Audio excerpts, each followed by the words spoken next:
Good evening, ladies and gentlemen. Ladies and gentlemen, ladies and gentlemen. You are now tuned into the cut. Cutting and scratching. Cut. Cut is correct. Each cut is totally arranged. While chillin' the cut. Welcome, and welcome to You in the Back. Blaze it up one time for us. Thank you. It's the cut. We are back. We are here with a man that most people do not see. What up? It's Herman of the Forest? No, the Woods? Woods. Yeah, that one. That's the one. That's the one. If you don't know, now you know.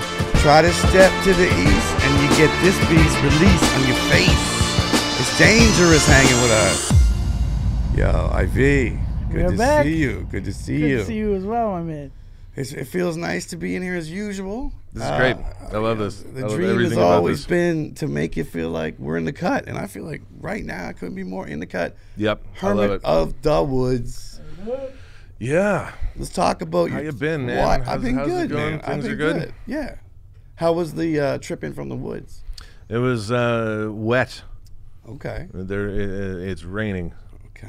It being When you watch this, February. look out, it's probably raining. February, and so the weather's Might garbage. be March. Yeah. Yeah. Well, yeah. Okay. No. It was dark. Yeah. And rainy. So it's if it turns stormy. When's the first time you met DJ IV? First time I met DJ IV. And keep in mind that Oh, seat. man. That seat is laced with plastic. Oh man. Don't get it wrong. Honestly, I Tick think the tock, first tick place I ever tock. met you was at a Hurricane Katrina benefit at what would have been Merrill's. Okay, Were you at that? Probably. I do believe I was at that. He 'Cause loves- I remember he we did loves a old few- Merrills. I think no, it wasn't even Merrill's at the time. It was 5171 at the time. Yeah, 5178, I think. But it was the big Hurricane 5171, Katrina thing, and like everybody came out and did a thing. Except for George Bush. Yeah, he has some issues with some people and wasn't involved. President West, 2024, set him straight. Yeah, I think it would have been back then, but it was that was a long time ago. Yeah. That's a very long time ago. yeah. I didn't have all this. Katrina, Gray what in was my that? beard. 2004, 2005? 2005, I think. Yeah, something like that. We better get that right. A whole subsection, Hurricane Katrina. whole Yeah. group of people upset. That's also my wife's name, so I should know Too. like when the relevant natural disaster bearing her name happened. Wow. That's It'll dangerous come in territory. handy in terms of dialogue. I feel like it's and dangerous, discourse around the home. dangerous territory to like mix natural disaster, my wife, and those words in the same Oh, sentence. she knows. She I would knows. be like, It was when anybody hears her name, they're like, Myself. "Oh, like the hurricane." and you're so like, even not now- really. Yeah, we're but like, get with it because spelled that was different. in 2000 and Yeah. whatever it happened to. It's more like Whatever it more like a was. typhoon. What? Yeah. I want to ask you a question right off the top in a segment I like to call First Cuts. Oh. I don't just like to call it that. I do call it that. What's the first rap show you ever saw in Halifax? First rap show I ever saw in Halifax was Yeah. Maestro Fresh West with Kish. And somebody named Magic D, who I think might have been like Voodoo from You That Soul. might be me. Oh, no. Yeah, it was at the Rebecca Cohn. Wow. Shout out to Rebecca Cohn. That would have been like 90. I don't know. Sometime in the early 90s. Yeah. Kish was around. Whenever Kish was doing the I Rhyme the World in 80 Yeah, Days yeah, tour yeah. or whatever With that Maestro. was. Yeah. Was that the first rap show you ever saw, or the first rap show you ever? The That was first the big first rap one. show. Like, did you see local stuff before that? No, I didn't. And I mean, I went to that thing with a friend of mine, and we had like you used to be able to buy for $1 the like heavy metal skull rings, and we used to wear those or something because we thought that was who we were. So we went to this thing With a and. little speck of paint And for I the was, eyes. I was Yeah. the big rap fan who dragged my buddy to this, and Yeah. he was like a metal guy, Okay. and he's just like, I don't know, man, I don't know, and I loved it. It You was guys great. wearing trench coats? No, close to it though, like as close to that as possible. Looking around, just like, wow, we really stick out here. Well, in that But it case, was you glorious. were already a rap fan when you went to your first rap concert. Oh yeah. So, yeah. what was your first rap purchase? First rap purchase. Yeah. That's dead easy.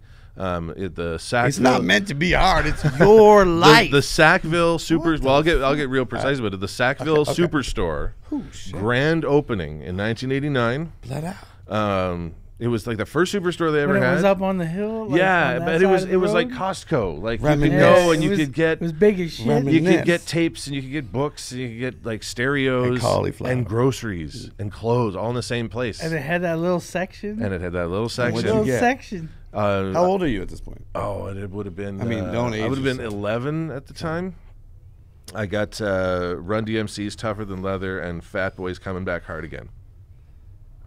I couldn't decide, and I knew nothing about either of these. I just was like, Mom and Dad, I want to go back. I further. want this. I want to go back further then. Yeah. How are you at that age or like at that young age? You already know what you want. Like, when did you first encounter rap then? I've asked you about your first show. That Didn't was lead it. me to where I wanted to go.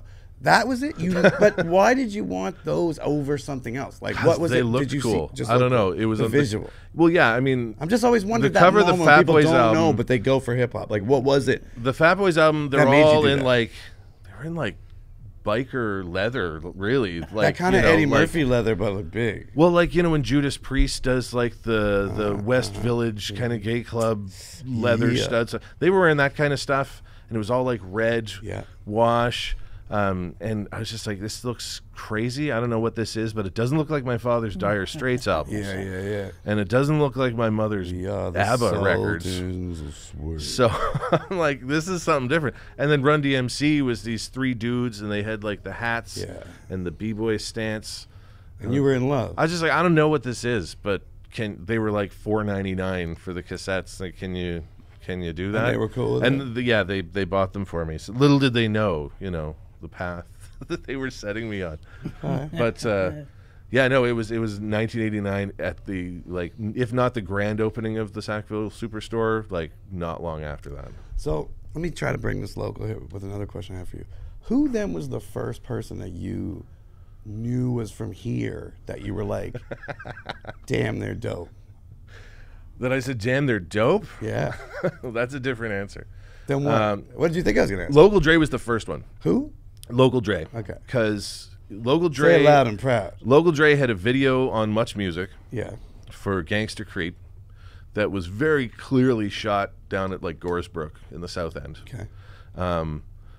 And then I came across it at Sam the Record Man. I used to go at lunchtime. I went to Fairview Junior High. Shout out. At lunchtime, the bell would ring, and we would boogie down to Bears Road Shopping Center back when it was, you know, a thing. Records on wheels. Records on Wheels. There was like A&A, and there was Sam the Record Man. So all my friends would go to like get a slice of pizza. I would take all my money and go to Sam's and see what kind of tapes I could get. And I was buying like indiscriminately. And I came across this one tape, and it was wrapped in cellophane. Like, it was clearly, this was homemade. Like somebody put this together and like gave it to Really? these people to sell. It was Here's a wrapped. sandwich for it was you, wrapped- here's a wrap it tape was for wrapped you. in saran wrap. Yeah, basically. And I was just like, I have to have this. And I looked on the back, and I'm like, Ceasefire Records. Oh my God, they're from here. And I took it home, and I played the hell out of that. Like right at the beginning, the Welcome to Spryfield intro, and AK-47 is the tool. You know, I was sold. It was beautiful. And he had a video on TV, so I was like, this guy is crazy. Yeah. And then it was Hip Club Groove after that, which I liked them a lot more. I think I enjoyed them. I was fascinated by Local Dre, but Hip Club Groove seemed like fun dudes. They sang about fun things. What do you think the first impact Halifax had? By Halifax, I mean like kind of like Scotian rap, I guess, in a broader sense, had on rap as a whole. The first influence, because I think Well, there's been more than one. Now that you say that, I think there was an earlier time, because Of course there was. yeah, and even before all Of course that, there was. Just don't know. We got it was a the wire Youth on World his Dance. ass. The Youth World Dances in Clayton Park. There's a building. It used to be a church. Now it's a new building at Mount St. Vincent. And yeah, shout they out had to the new Friday building. night dances down there, put on by Youth World. I'm sure it was a religious organization. I don't know. They didn't speak too That looked nice. heavily on that. Does But that they look had good dances. to you, sir? Oh yeah, Wet your let's whistle? do that. All right, keep going. And they had video dances. Like every other one would Was be it a video Much dance. Music video dance? I don't know if it was. Remember that It was shit? a little more low rent, but you I know. was always pissed off about those, man, because they made them seem so big and so dope. Oh, in the commercials? I know. And And they weren't. they They were still weren't, just man. your friends under different They lights. weren't dope, man. I was like, they just throw a all the couple dope people they in this throw a video couple don't Mr. go to Big my school. Bears, Mr. Big Yeah. Bears and t-shirts and shit. Some 45-year-old And- DJ doesn't care. Just, Yeah, you know. man, no, they didn't give a shit about that. What if they man. brought? That's why someone should bring that back and put someone like you Man, out there. If like You'd be killing it. if fucking Marky Mark busted out the screen or something like that back in the day, you'd Oh, have been loving it, right? But like, True. Shiz it. but it was just the same old shit with a big screen. All right, so we're at the party. But, yeah. And it's so not one of those Marky Mark parties. didn't jump out. Marky Mark didn't jump out. But Hermit did. It was very obvious watching Hermit this was like, video "Oh." that MCJ and Cool G, who we were all watching, were very much from here. Shout out. So now that I think back, because that would have been, IV. it would have been No, just prior to that. Thank you though. Yeah, that makes sense. It was at the dances. Yeah, they used to play MCJ and Cool G once in a while. And this would be, thank you, sir, Cheers to you. not just So Listen, but right up through and into the No Sex With My Sister, definitions of a double R&B kind of era. They came to my school. They come to St. Agnes. Yeah, they used to do that. They come to St. Agnes because my vice principal used to teach them. See, that's amazing. Mr. Feeney, he was vice principal at St. Agnes, and he used to teach them. Is that a nickname? No, that's his real Oh, name, okay, Mr. Feeney. okay. And they come down, and word got around the school that they were there, and the whole fucking school just ran down the gym. Oh, yeah. And they were just sitting there on the bleachers talking to Mr. Feeney. And then, boom, we all run in. They're all there signing autographs. I remember them They were coming to. superstars. Because we used to walk over the mall, and they had the big cutout Yeah. in the window. Oh, yeah. They'd be I remember like- them coming to Buy High, and it was crazy. They had the big cutout, man. So It was this crazy. These They filled guys the was whole like, gym. these Oh, guys man. was like Drake to us back then. You know what I mean? Like, Oh, yeah, they were huge. And we didn't know much of this. We just knew what we saw on TV. They're the And then first you time go- for me that I was like, this stuff's here. You see on TV, and then you go in the mall, and they're in the mall. Yeah. Just like Yeah. the They were the Metallica first time that posters I and knew shit. it was here. That I was like, really, honestly, I was like, oh, it's here. Other than Yeah. like my friends and people around me who were doing their own thing, Yeah. I was like, oh, really? Like, that's how I. No I remember idea thinking like, about- wow, it was. No idea about the local scene at all. No. All I know is we ran down that gym like we were seeing some superstars. Yeah. And we On some- walked in on there some kitty cracked starstruck. up. Oh, it was the Starstruck. jam. Like as soon as that song kicked in, everyone went crazy because Right. everyone knew they were from here. That was better than whatever MC Hammer, whatever song was playing at the time. Didn't matter. MCJ and Cool G were from around here, and everyone knew it. They could play that shit 10 times in a row. Everybody would have loved it. When's the first time hip hop got you in trouble? Early on. I was like one of maybe 3 people who liked any form of hip hop culture when I was in junior high. Yeah. It was generally frowned upon by most other folks.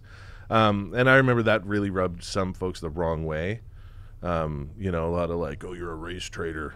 Really? Or, some kind of shit like that. And I remember once. This is a white guy saying this. Oh, yeah, of course it is.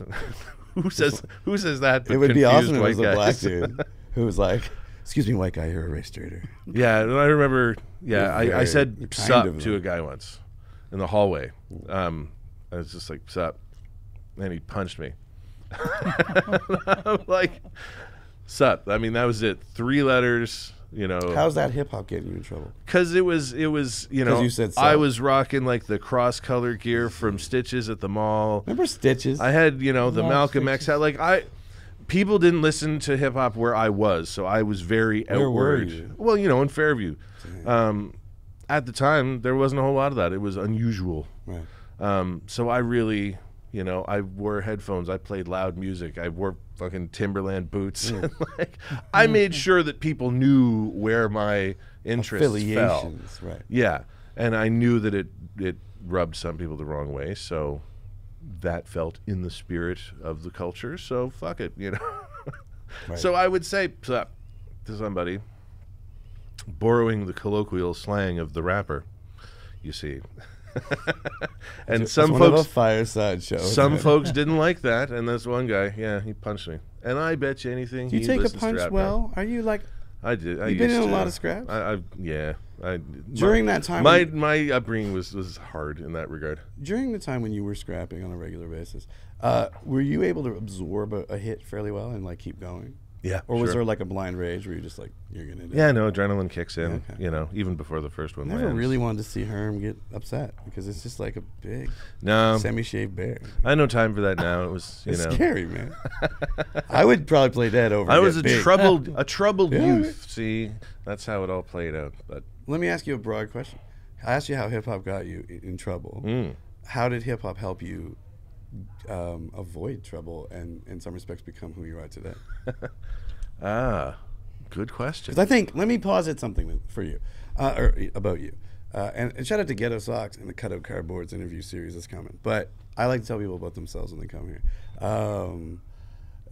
I think at the same time that hip hop was getting you in trouble, it was like your life support system to like some outside world that was like not your existence and was like fueling a fire in you that kept you from maybe sinking under like the local garbage or something when something was bothering you too much.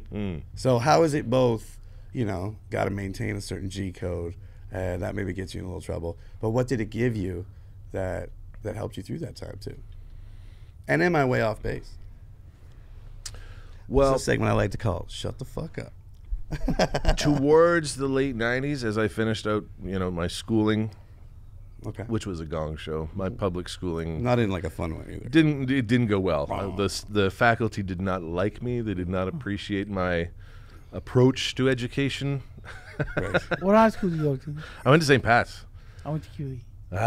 See, Okay, you know, okay. there was Keep it together. it was y'all. it was a time. It was Don't around the fight. same time. Same Be time. scrapping, y'all. So it was, you know, so I wasn't doing a lot there. But really, I started to get away from hip hop. I bought a guitar and I grew my hair long, and I started writing terrible poetry that I subjected And this is the time so your many life's friends going to to. shit. Yeah, So really. you give up hip hop and life Well, becomes. I never really gave it up. okay. What really interested me direct. was the sources of it, like the samples. Yeah. Because you could watch like Master T and Michael Williams and stuff on Much Music, and they would play hip hop stuff, but then they'd have another show afterwards or some other time during the week where they're playing like Miles Davis or Parliament. It's like, oh. Right. So this stuff is where so I started to really dig into that, and I moved away from you know, what was kind of happening in mainstream hip hop at the time in favor of like really getting into other stuff, rock and jazz and funk and soul and all that stuff, and then came back to hip hop years later, like in an intense and organized way. So speak to me about that. So years later, you come back. You've been away. You're flipping through the United States, picking up this and that, doing things. Yeah. Interestingly, it was the cardboard cutout, much like the MCJ and Cool G. There Go was on. Go on. in San That Francisco. question asked itself. There was a display for a $1.65 album at a store in San Francisco. What year is this now? This would have been 1841. 2000. Times are good. 2000. Okay. So, you know, he'd been doing stuff with the Anticon guys. Yeah. And so he had reached down there. But here I was living in San Jose. Shout out. And Cali. yeah. Yeah. No Well, love? I'll No shout love? out No Cal. love? San Jose was kind of, No love Sharks? for The Sharks? no love for the Sharks. it was all right. I never got to see the Sharks. No love for San Jose though. No, the best part of living in San Jose was its Being near proximity Oakland? to other things, so that you could go to Like stuff Oakland? like Oakland, San Francisco, Shout out to Santa the Cruz town, down the though. way. Yeah, no, I found a $1.65 album, and I was like, oh, that's that dude from home, and I checked And you it out. knew like this was the dude from home. Oh yeah, because I mean, I pay attention to stuff, so I knew, and he was on the And that made Hip you Club want to Groove. rap? He was on the Jizz track Right, on Hip Club Groove. Sure. So, So that made you want to rap then yourself? yeah, Or well- like in a more organized way? Well, see, music kind of got me back when I started to get into all the long hair stuff, bought Sure, a guitar sure. and all that. Yeah. That led me to an audio engineering school in Ontario. Okay. Shout out to OERT. And then, so that was basically like a really expensive way of learning how to make beats. Mm-hmm. So then I got to California, I got some gear together, and I'm like, okay, I'm starting to kind of make some beats. And then, yeah, I heard that $1.65 album. And that track, You Know the Science. You know, if you're anything like me, you probably don't read the source anymore and miss crews like the JVC Force, Don't Stop, Show No Shame, Dance to Disco, and you know the baddest DJs come from San Francisco, which is where I was at the time. So it's like, clearly, This meant was to this be. was a message that I was Clearly. meant to receive. Right. I was like, I could do that. I miss the Source. I miss the old Cruise. I get it. I like that stuff. I was like, somebody's got to write stuff like what I feel like hearing, so I might as well do that. And that's where it began. Yeah, it did. And Shout then out to Buck 65. and then I- Burger than Herman. and then I came back knew? here, and I was like, okay, so I gotta. Now I have all these, notebooks full of stuff, and You arrive back here. Who's rocking the scene at that time? Who's like apparent to you that you're like, okay, I got to get out? Like obviously you get back, you must check the local scene, see what's happening, get out to shows. Who was out there that was killing it at that time? well, it was 2001, so it was hard to Pre or post Towers? tell. Pre, Okay. because I was working. Back when anything was. I was possible. working on a milk commercial during the whole event. It was bizarre. Yeah.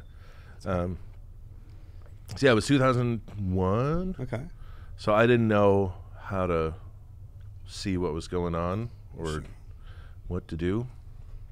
I don't know. I was at a loss. Right. I had no ideas. It's like, how am I gonna do this? But you wind up fairly quickly with a team, with a crew, with people. Like you. I'm thinking of people that are even still with you today, like EMC. Like, when does this come? Is that long after you've been back? That's a while later. So who's the first person that you link with then and start to rock? Because you are someone that but you're someone that I hold in a number of different places that are really important to the history of Halifax hip hop in many ways, and we'll get to another sort of role later. But a lot of the PRD, a lot of the freestyle, a lot of the sort of weirdo meets freestyle edge that, I think that you're right there as someone that held up a lot of that kind of end of things. And I find that interesting because you did have a team that sort of made a presence felt with that sort of attitude about rap. Like, let's bring it to the street. Let's be about freestyle. Let's be about kind of the in the moment thing. And just talk to me about who did you link with that started that thing? Well, that And started. what did PRD mean to you then? Okay. And how did that come about? Well, the There's first 9 questions. Take them how you want. I put gravy on all down. the first thing I did when I came How's back. your drink, by the way? I'm You need a little doing more? I'm doing well. Sippity sap. The first thing I did when I came back, Mm-hmm. and I decided I want to do something with this stuff. It was really a question of I'm gonna either Yeah. never do anything with this stuff, and I'm gonna spend every night of my life watching TV and sitting on my ass and wishing I'd have done something, or I'm gonna have to go out and do something. Right. So I straight up out of nowhere Googled Joe Run's email and was able to find it Good place to on a start. message board. And I knew he was Witch Doc Joe Run. And that's how I addressed it. I'm like, Dear Witch Doc Joe Run. No way. And I got these songs. I'm back in the city. I don't know anybody. Where do I go? What do I do? How do Yeah. where do I put my first footstep? Right. And he was good about it. He was like, yeah, check out halifamous.com. He's like, go to the Khyber, come out to the various things and just do that. Right. And you'll be fine. Yeah. And he was right. You just go. Yep. And, not long after, you meet a lot of people and you end up with a lot of stuff. There you are. Yeah. Just by getting out of the house and going and doing a thing, which is always what hip-hop was, really. You go to the park, you go to the party, you go to the club, you have to get out and go, be part of something. So I did. And, yeah. Now, the first squad I was with wasn't anything related to IMF. It was actually the Locution Crew, which, I don't know if you remember 6 You a.m. guys ever put out an album called the Electro album? Lope 4, when he was writing. Electrocution. I remember that name. No, that wasn't us. We made No, that was no one. I'm just playing around. We with made it. one a sampler. So there was a little crew of us. Who's in this It was DJ Mike 1, who you Yep, might know. Mike. DJ Rosie, who was my first Yep, DJ. Rosie. And then a guy named DeCease, Okay. a.k.a. Dave Clare, shout out. And 6 a.m., who later went by How It Is. I don't know if you remember him. Who later remember went that by name How It too. Was. And later went by who? Yeah, so I met him through Halifamous, and he was like, "You want to, do a rap thing?" I showed up at his place. We recorded a track, and then he's like, "Let's go start playing shows." It's like, all right, I guess that's. Were you nervous to get on stage? Yes. Oh yeah. The whole reason I did all this was to get over you know, anxiety and stuff. I didn't even like answering the phone at that point. Was that your first process in the recording? Well, no. Because you went to school for that. Because I went to school for that, Yeah. and I went to school for it because I was the guy with the 4-track early on, Yeah. and when everyone was sitting around jamming with guitars, I'd be, you know, recording stuff and Yeah. then mixing and doing all that. So I knew how to do all that stuff. He showed me how to use Fruity Loops, Yeah. in a sense, because I don't know if anybody uses it the same way as anybody else. It's a weird program. I used it for like a week, and then I said, I'm never using this again. Yeah. So he taught me how to do some stuff, and we did some things, and then we had a bit of a falling out, and the whole crew kind of scattered to the winds. But right before that happened, we played a show at the warehouse with all the lobster tanks and Water everything. warehouse. yeah. I asked A-Track about that when I was in Kelowna, BC. It was like 5-6 years ago. I was like, do you remember when you played in Halifax? And he goes, that was right next to the lobsters, wasn't it? And he says, yeah. That's You the got it one. right on, man. You're describing. Yeah. You're describing every show. So it was at the lobster tank show that I met EMC. Shout out to EMC. All love, brother. Right. That was a And, great era, though. Like, it was like pre-lifted. Oh man. Like just a good time. Like we had just lost the Attic right before that kind of had started off. Like, and then I even think the Khyber was kind of dying Khyber down. was always kind of up and down at that point. Yeah. Like sometimes it was closed Yeah, forever, yeah. and then it would open up again. Yeah. Did then- PRD grow out of necessity of like needing something to? Well, PRD Fill the- was like Ghetto Socks and Process. That was their thing. It came out of Kings, and like the Middle Bay squad, who were kind of a sadly forgotten element in local hip hop history. But guys like Apt came out of Sure, there. sure. Litterbug Yeah, came out of Litterbug. there. Rest in peace, Litterbug. Kimber came out of there. Ghetto Socks. Aziz, once again, rest in peace to Aziz. They started doing it just as like a public service, you know, to get out and just rap in public. Yeah. Were there beats there or just beatbox? Sometimes there were beats. Beats For would, people that don't know, explain what this was. Like you're walking up to this back when it's happening. What are you seeing as you're walking? So this would be at the old library, Okay. corner of Spring Garden Yeah, and yeah. Brunswick there.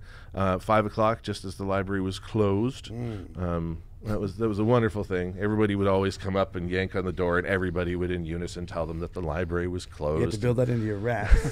You did. And no, we don't have any weed to sell. Well, that's not always true. Allegedly.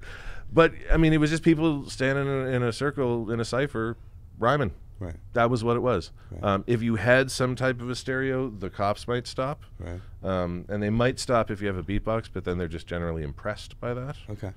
But it was really just kind of go around and, rap. Just do your thing. And it was good. It was good for a very long time. I had no part in starting that, but once I saw that this was a thing people were doing, Right. I felt like this is something that needs to be sustained. It's too cool not to. I was always bummed that it happened on Fridays at 5 because I used to work at Mary Jane's till like 6 or 7. Oh, that's right. And it's like 100 fucking yards away, man. You couldn't get to it. Well, I had to work, right? Yeah, so yeah, I'd be standing outside the door because it kind of dies down around that time, and you could literally see like 2 or 3 guys out of the circle there, and everybody else would be on the steps, so you couldn't really see them. But it's like, big crowd tonight. Fuck, wish I could be there, man. Right. It was good, but it was community building because it was yeah. you just get out and you're just kind of hanging out. Different people every week. Yeah. And you just got to know each other, and you kind of knew each other from Hall of Famous, or you've seen them at the show, or Yeah. this is the first time you're like, hey, I've seen you around, but what's up? And you actually formally meet somebody.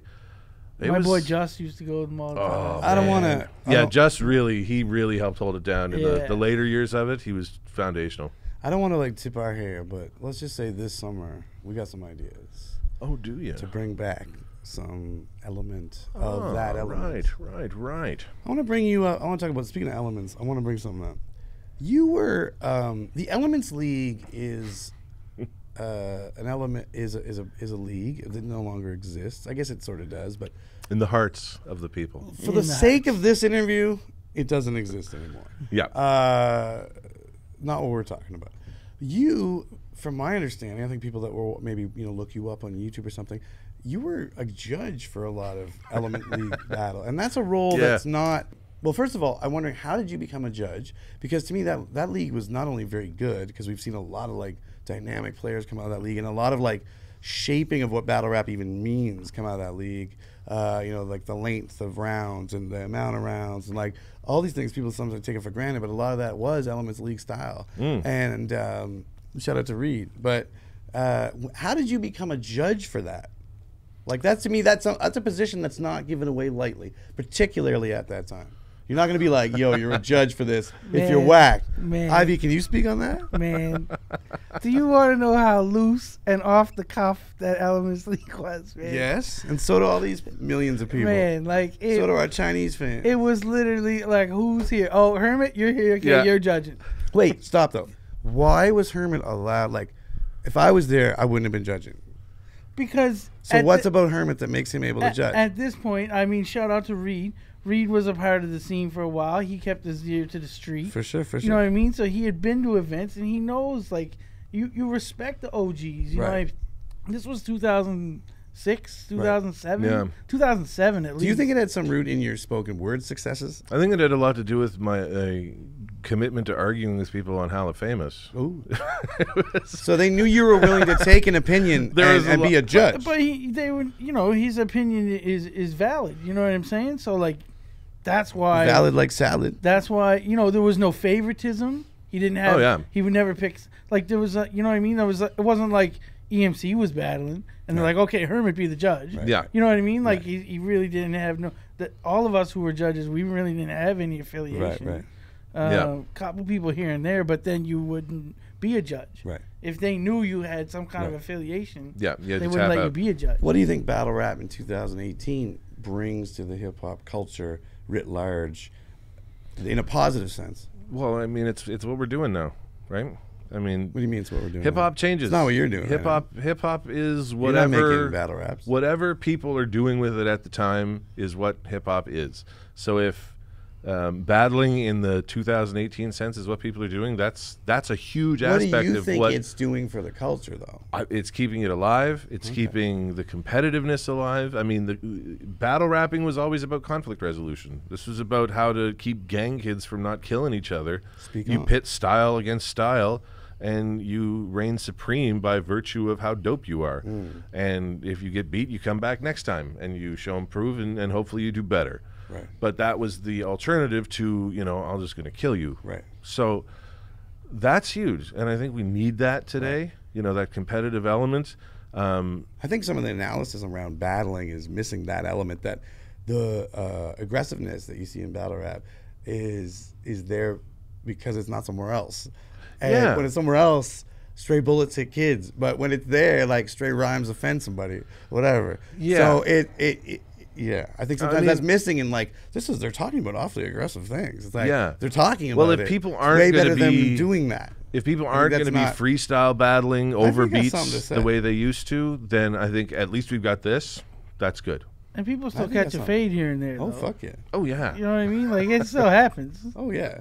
Well, you're gonna. Well, it happens, but I mean, like, those venues, these events that happen now, like, it's pretty chill for the most part. Like, people respect Right, that right. rule. Like, if we fuck this up with violence, like, we're never gonna have these again. So Right, like, right. people know that, especially in the States. Like, you definitely expect way more beef to be popping off in the States. Like, Yeah. especially with crew beef and Definitely. Well, and that's what I think Elements League was amazing. There was maybe one, maybe two incidents where things kind of got out of hand. And then they turned that into a boxing Exactly. match. And So, that but turned into a the whole thing policed Speak itself. on the boxing match. It worked out really well. What happened? It was pretty, Yeah. What happened? pretty. You can't put and, that out there and not, Oh, what was the guy's name? Speak Slug something? I can't remember. Oh, I his can't name. remember. There were so many guys who What were. happened, though? I see. I viewed the whole thing as like professional wrestling. There was Yeah. like the big faces. There was like the villains. They all had different personalities, and then there was these undercard guys Yeah. who would come out in their like blue speedo, and just get the shit kicked out of them for sport. One of those guys, and Yeah, he was just one guy that just like didn't have like. couldn't string 2 sentences together. And how did the really. boxing match And come he out of it, violated though? the first rule of the Elements League, which is no catching feelings. Yeah. You weren't supposed to do that. I can't remember exactly how it happened, but I remember they turned it into a boxing match. Yeah, I They think turned a rap battle beef into a boxing match, and they fought it out in the ring. Love yeah. it. Critty won. Critty one, oh yeah. pretty body all kinds of resoundingly, as I people. recall. Critty one in the ring. Critty one in the ring and outside in the parking lot. Yeah, Oh, really? both it both in continues. the same night.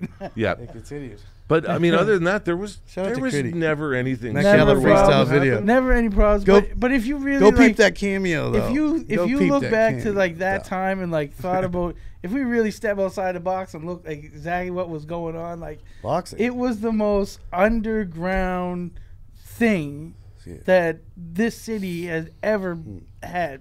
Period. Oh yeah, Period. I mean, it was in a boxing ring. It was in a boxing ring. There was Underneath a fucking strip There mall. was 10-year-old kids there. Like there was mad drinking going on, mad smoking. Oh, the going on. ceiling Like, was 3 feet off the ground. With Oh, all Let me the go back smoke. to It it. was- Let me go God, back like, to a question with all you. the That, side betting going on. let me boy. ask you a Fucking question the though money was that this might flowing. be part of.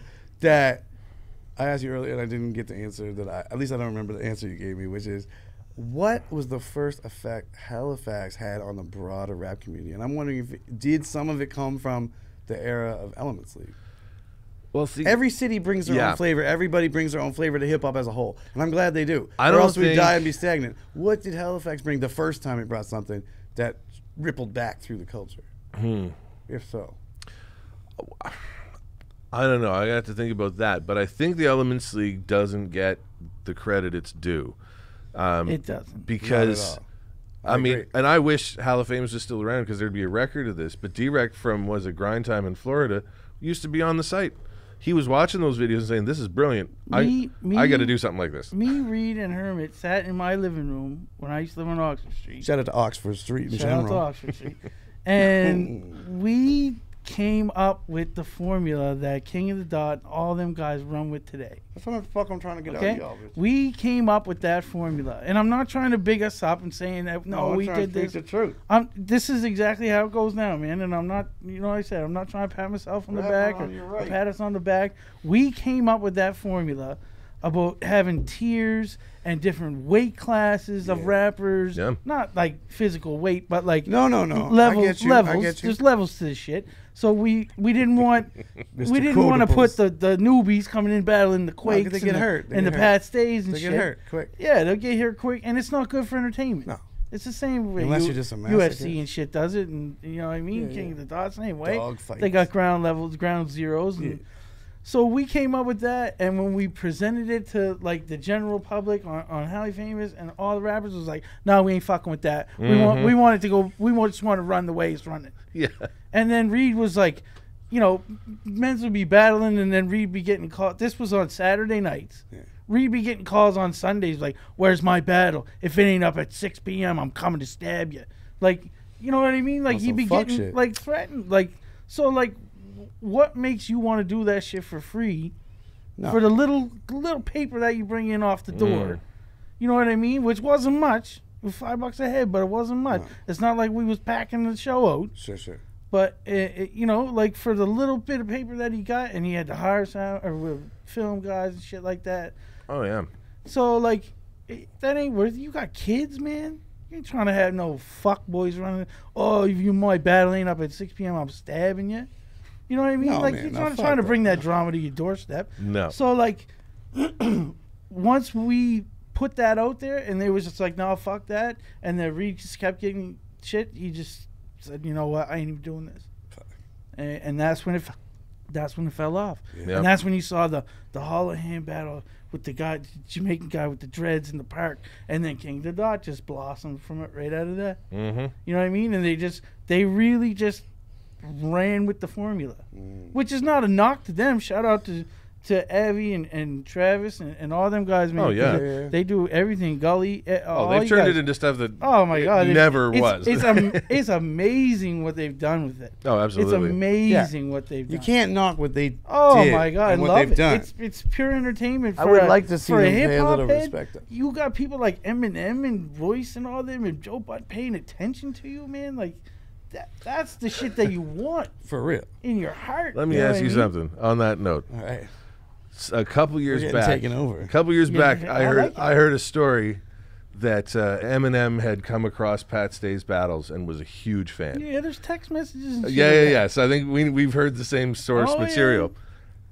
Ever since then, anything Eminem does, I can't see anything but Pat Stay in it. The way Pat delivers when he like goes beast mode on stuff, Oh, yeah. I see it so much in what Eminem's doing now.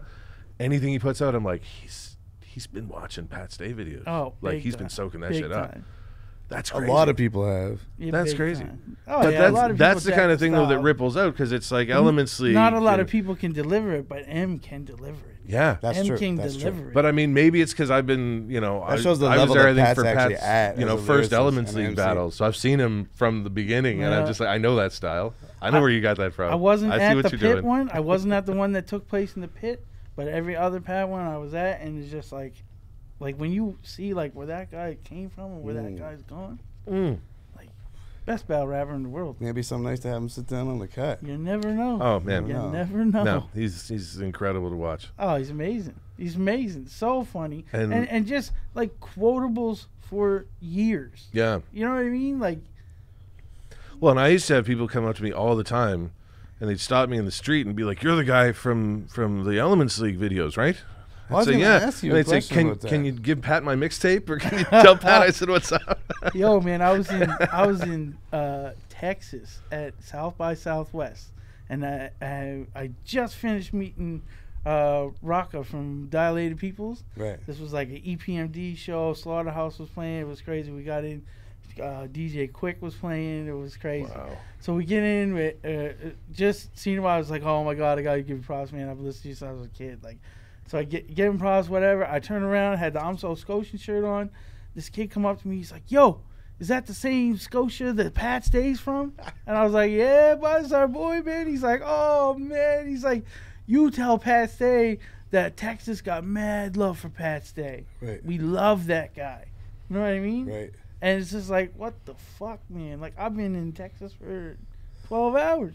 Pat Yeah. Stay's already And, been and, here. and though. Pat Stay is known in Texas. You know what I'm saying? Like, Yeah. Yeah. it's amazing to see how far he goes. And to see where he can go from here. Fuck yeah. You know what I mean? So it's a Pat Stay. YouTube just picked up the movies in. So, Yeah, like, man. Oh my God, yeah. it's What And he- it all and what he's doing traced for, it all like, back to small that people smoky, employment. trace smoky it all boxing ring. back to And the really- old boxing ring. Shout out That's Tyson crazy. Cave for making that happen. And also what he's been doing for like small people employment and equality on that front. Motivation, you know what I mean? He's In a always sexual motivating. way. Oh, you took it there. I didn't go. Check out Pat Stay's midget porn. Ah. Hot tips from Catfish. As you're pursuing, Catfish is a whole other layer of meaning in this case. yeah, bro. Of course I do. But Elements League was no joke, man. We had a great time. Sorry, I made a joke about the. No, good. no. I'm not saying that The you did. I'm just fuck? saying it was a time in. That's the problem. Is y'all too sensitive about No, it? it was a time that this Bunch of city sensitive like ass. it's something that Halifax hip hop scene needed to Yeah. to own. I think it's. You know what I I mean? agree. I think we need something like that soon, and I think it's gonna come. Like we need something like that that's out there that we can. Well, you own. felt It's it when our you missed shit. it. Like if you missed one, it was just like, wow, Yeah. Yeah. you We need that. know, We you need that know again. that something good Straight happened. up, no. Well, this is this thing every Monday morning. If it was noon and you didn't have this, I'd be like, something wrong with you. When did you, as a guy who's so involved in the scene as a participant, directly, like contributing music to the scene, performances to the scene, and that very sort of one-to-one, like, here I am delivering. When did you start to embrace, or was it always from the beginning, the idea of like archiving or a broader view that maybe led to where you are now and being seen as someone who has a great understanding of a broad history of this place and of its music? It was a confluence of a lot of things. When I started working with EMC, Shout out to EMC. He was definitely all the love to EMC. He had been going out and doing like workshops, working with Oxfam and various groups. And once we started working together, he's like, "Come do a workshop with me. We'll talk about like hip hop and social justice." I'd never done anything like that in my life. I was like, "Yeah, cool, we'll do that." And then we did a few more of those and a few more of those, and we really started kind of getting out in the world and doing the teaching stuff. Eventually, that would lead to what I'm doing now as a career, which is super strange to think. But it was really when I was going to do my my master's degree. My background's history, so I was like, I'm going to do history.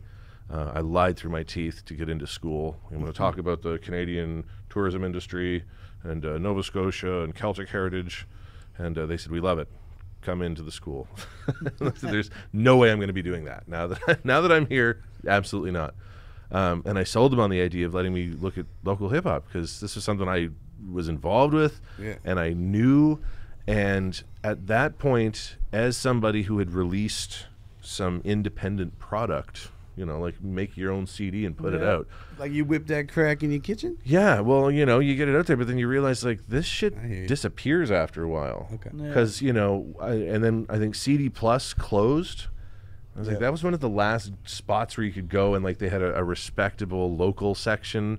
It was getting harder and harder to find local like CDs other than going to shows and buying like hand to hand. Right.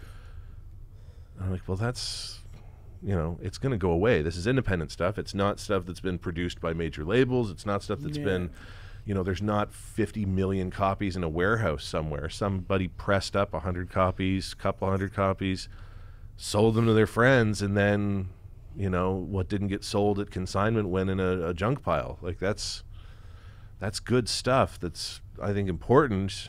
And it's really easy to lose that stuff and have it go away and not. What do you do if it's gone? Because sometimes the artists don't even have this stuff. You ask them, like, do you have this old album? No, I don't have it.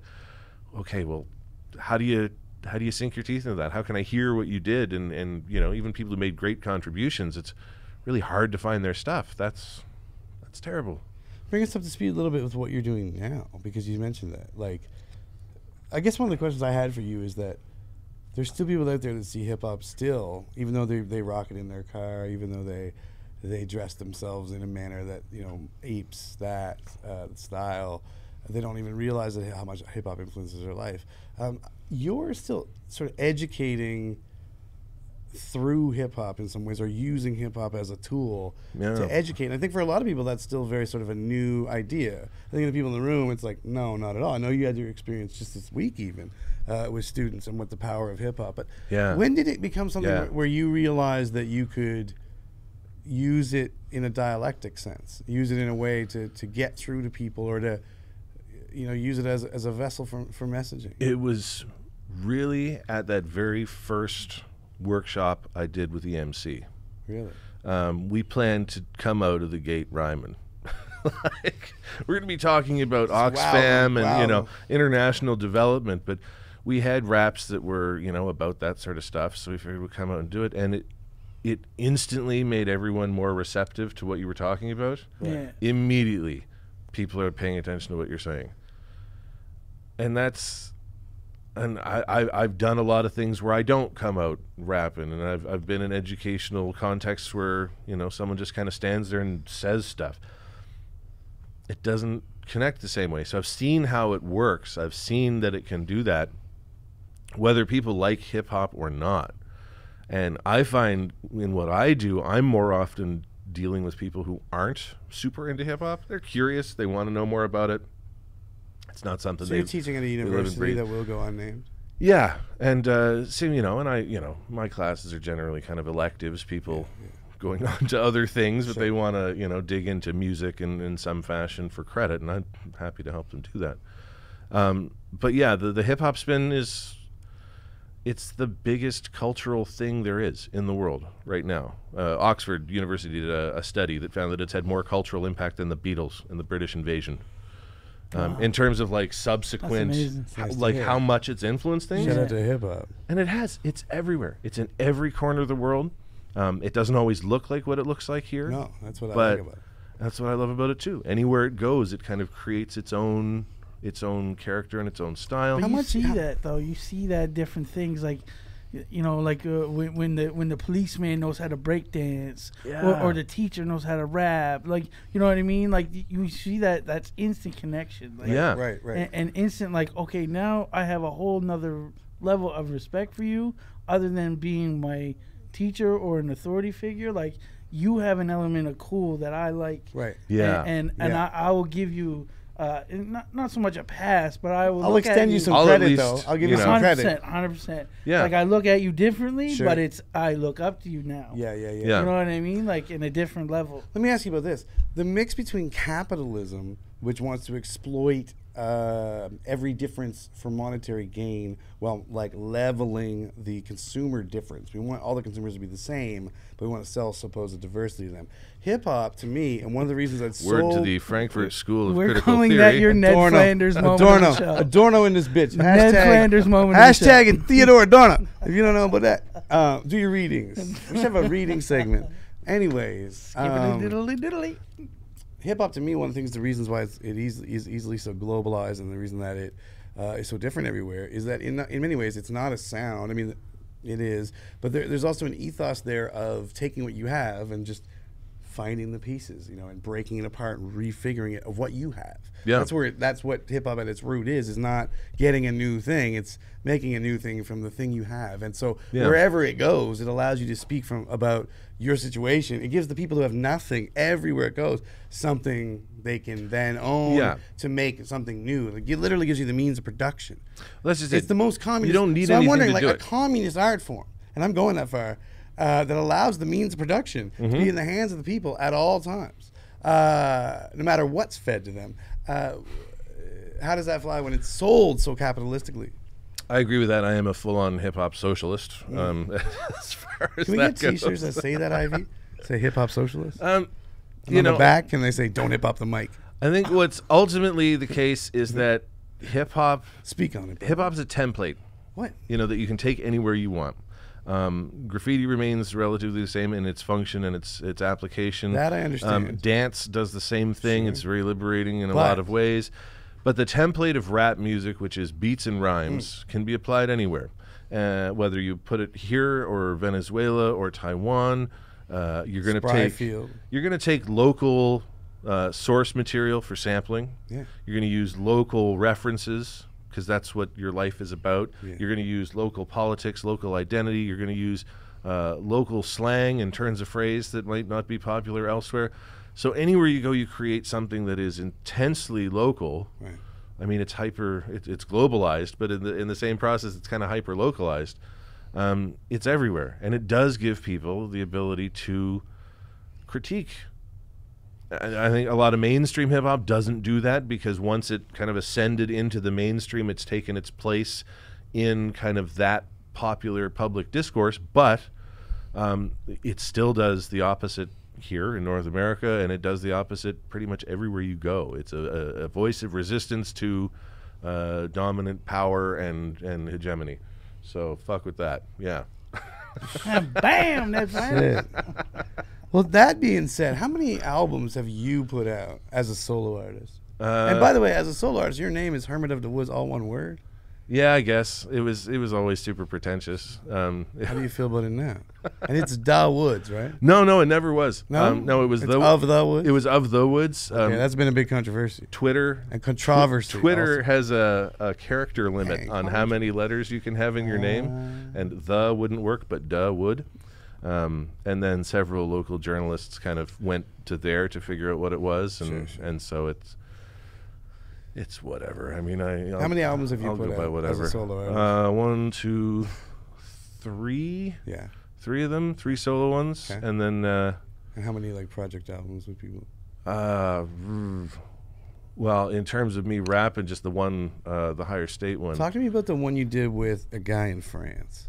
The guy. Didn't you do a collaboration with a man? I've done a bunch of stuff with guys in France. That's something I find interesting about you is you take rap music and really are unafraid to take it into any realm and Well, kind of see how it plays. And one of the things you did locally, in that case, one I of the took things it you to did a locally place was he didn't care Inventions for. with the Halifax Music Co-op. You did Inventions where you took your rap album and put it through the process of being broken down by like an orchestra. Yeah. And so, that's not, I like that. I like the extension where you're actually one of the people that's sort of cultivating more and more ears to the sound of what hip hop is.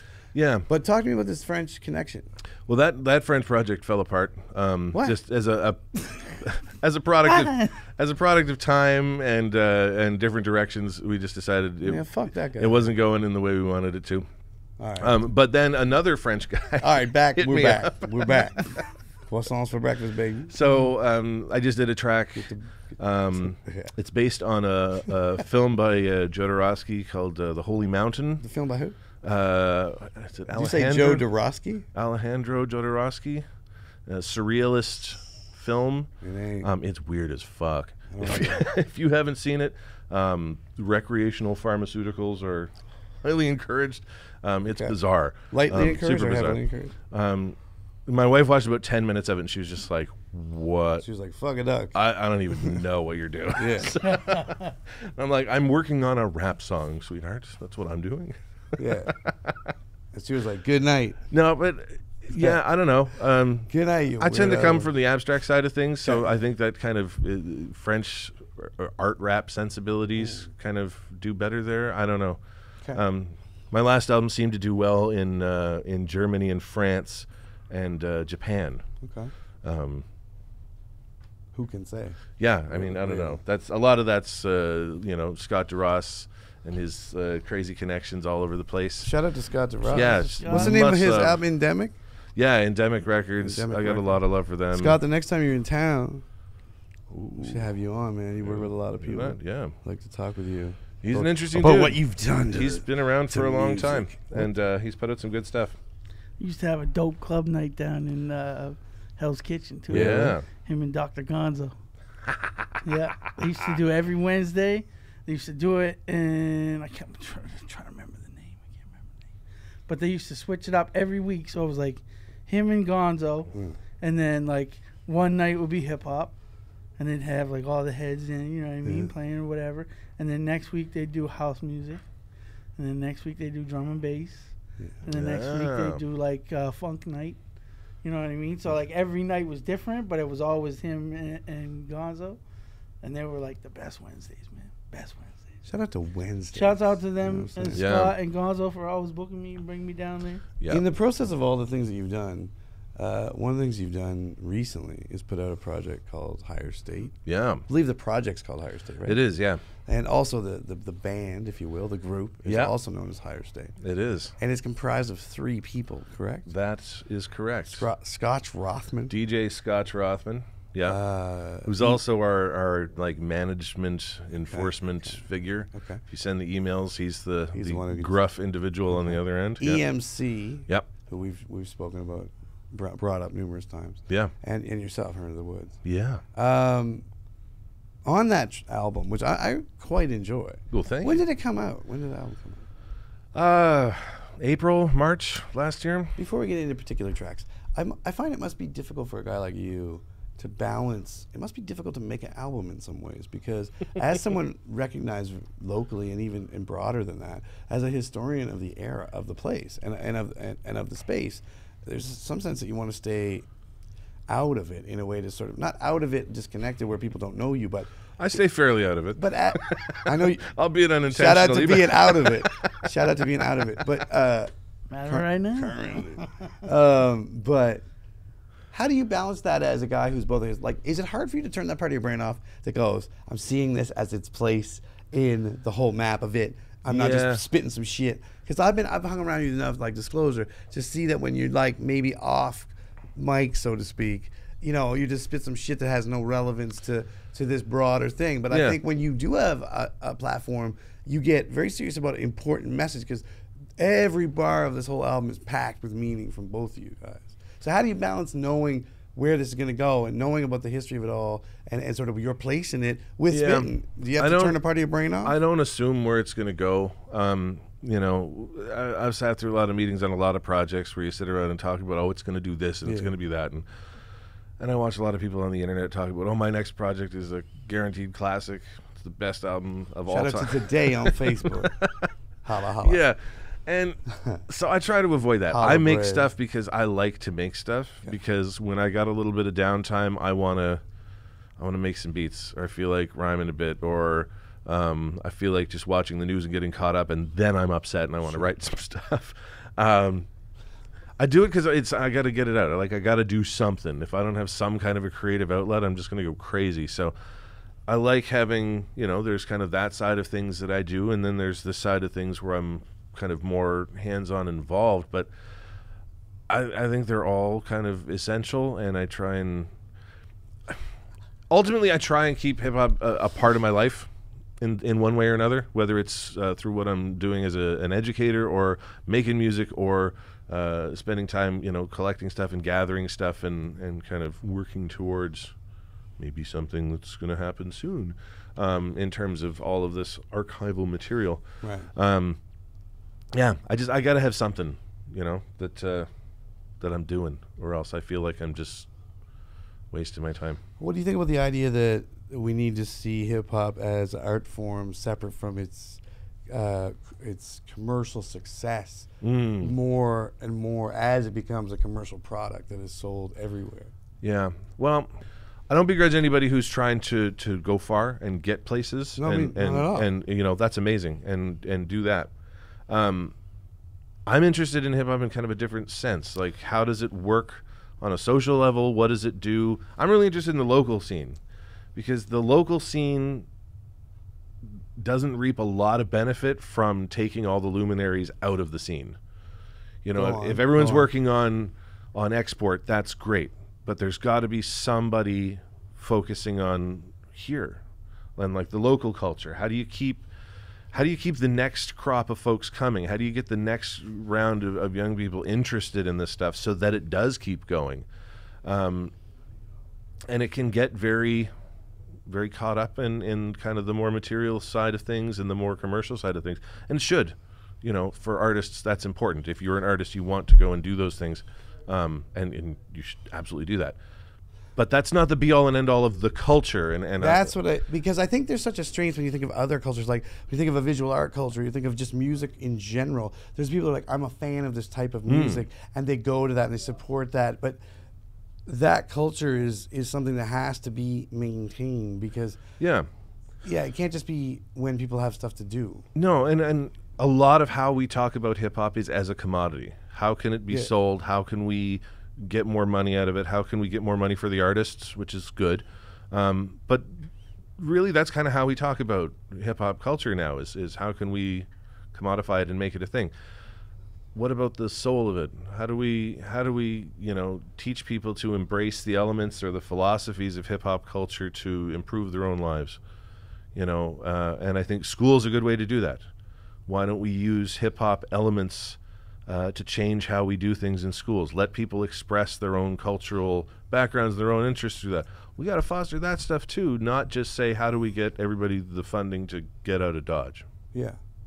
If that makes sense. It does. I think there's also like that middle ground normalization I was sort of speaking about, where it's like, you're just a household that rocks hip hop. That's all you do. Yeah. You just like it. Nobody's like trying to be a rapper, trying to be a DJ, whatever. It's just a household where they play that, and that's normal, and it's become the sound of that place, where it's like, that's important to own that and let us like find those people that are good at that. Like the dad or the mom who's like, I got the kids to bed, I'm hitting the cipher, I'm gonna body it, and I click on all the stuff, I buy all the CDs. That's those people. Like, we have guitar players like that. We have a million of them in Nova Scotia. We have drum players. But when it comes to like that MC who's just like, I'm not trying to be in this, but I'm always there and I'm good, they add this cool shit to any culture that I think that's something that I find fascinating. And I find a guy like you who makes their living and pursues a whole thing that's separate from the production of the albums, that you still continue on a regular basis to make sure the album's coming out as an MC, because it's not, I don't think you're delusional and going, boom, I'm gonna be the big dude who's just like out, like maybe, but it's underestimating your intelligence. Well, I think that's really gonna happen. That would so be why do great, you do it? But because it's an art form, and I think part of that I've realized with this show, part of what I want to really stress is like how hip hop exists before, what it does to people, what it does to communities before it ever hits a market. All the success to everyone. I want us to blow up as the commercial success, but there's a power there that we can utilize to change our personal lives and our local lives before we even get talking about it. It's an art form. There's that something can break transformative down about it and make things better everywhere. The thing that I say, and that's, shout out to Jameson on this mother. Oh no, hold up. Fuck Jameson. Shout out to Glenn Livett. I don't know. We need to go that far, but so here's the thing. Fuck you, pay me. You know? Hip hop was very different prior to Rapper's Delight. Yeah, you got it. Before Rapper's, I'm good. Before Rapper's Delight came out, you want some tiger? you had to go. You had to go to a place and see a thing. Yeah. Wait, before right? what? Before Rapper's Delight. Okay. Rapper's Delight changes everything. It's this critical shift because now hip hop is a thing you can take home. You can put it in a box and you can take it home with you. You don't have to go to the park. You don't have to go to the party. You can sit at home and do it. That changed the focus of hip hop because where the DJ used to be the central figure and the MC was there to hype the DJ and nothing more. You can't see what the DJ's doing on a record. So, and oftentimes they would bring in a band to fake it anyway. So the MC then becomes the primary focus because it's the lyrics and the vocals that people are paying attention to. So there's this huge shift in the whole identity of hip-hop. What it was as this localized thing you had to go to into, now it's a commercialized thing you can take home. And rap music is the definitive product that the culture produces. I think we're changing again. We're at another critical shift where, post-internet, everything's doing something different. I don't think we know where it's going yet or how it's going to settle. There's not a lot of physical mediums you can sell at shows anymore that people will scoop up. People aren't going to shows as much. Things are changing. So it's the culture, though, that lingers and has to be sustained. That's the stuff. So that's kind of what my interests are, is how do we, throughout whatever changes come next, be it, mumble rap or whatever the hell it's going to be, We're going to get there. Yeah, hip-hop will be fine. Only at hour 1. It'll be fine, but, whatever it's going to do next, we got to make sure that the philosophy and the culture behind all of it is supported. And that's why I'm doing education stuff. I want to talk to teachers before they go out and work as teachers about hip-hop. Because a lot of them go out and their kids love hip-hop, and they're like, I don't understand that. You're not doing it. Don't talk to me about that. Or, they don't know who Chance the Rapper is. And so they, if they could come out, like you said, like the breakdancing cop, and say, like, if you have just that little bit of knowledge that lets the kid know, like, you're not an idiot. You do know something about this stuff. That's huge. Then you get people speaking the same language. Then you can really, get something cooking. Yeah. If you can break down facts and they resonate with it, they know, okay, well, he's not bullshit. Well, talk to me, Ivy. You had an experience recently. You went into a community in Nova Scotia, and you were it was in New a Glasgow. bearer of news and information about hip-hop and life. And can you talk a little bit about that? Because I thought it was super dope. Yeah, no, shout out to you for doing that kind of thing. No, shout out to Tracy from Universal Soul. He hooked it all up. So me and Tracy and Fizz went down to New Glasgow. Mommy. And that's where Tracy's from. You know what I mean? Blood out. This is where his family's from and stuff. He grew up there. You know what I mean? He was born there. So just go back to the school and talk to the kids about chasing their dreams, and they're almost done. High school. So and just knowing the power that they hold these days, like just kind of motivate them a bit, like you don't have to leave New Glasgow to be successful, but it's good to go out there and see the world. You know what I mean? Never forget where you come from. It's the place that built you up to be who you're going to be. But and just chasing their dreams, like, and letting them know, just like about you're gonna fail, like it's gonna happen. Nobody's perfect, like. You know what I mean? Me, Tracy, and Fidley, like, we've been through many failures. You know what I mean? And it's all about how you pick yourself up. For sure. You know what I mean? Just trying to give them a little inspiration, and we mix the show in with it, and the hip hop. We get the kids up rapping. We got the teachers up rapping. See, that's amazing. Because you could have some middle-aged white guy come out in a suit and say all that stuff. Yeah. You can do this stuff, and it doesn't grab people. But when you're a kid, like, you don't want to go to the assembly in the gym. That's going to be boring. The worst. We all sitting there just listening to somebody talk this bullshit. Like, you know what I mean? Like, not that it's bullshit. No, like, I know what you mean. A lot of people do have motivational reasons to be there. But you remember that. You remember that as a kid. So, like, I don't want to go sit and listen to that. I want to make it spicy. You know what I mean? We're going to do something to make it fun, engage them. Like, you know what I mean? We do a lot of call and response stuff. So, like, you know what I mean? Of course, you want to be in school screaming your ass off. Like, you know what I mean? You're with all your peers. Everybody's having a good time. To a locker search, say, "Ew, oh shit, y'all bitches some dumb motherfuckers." But it's just,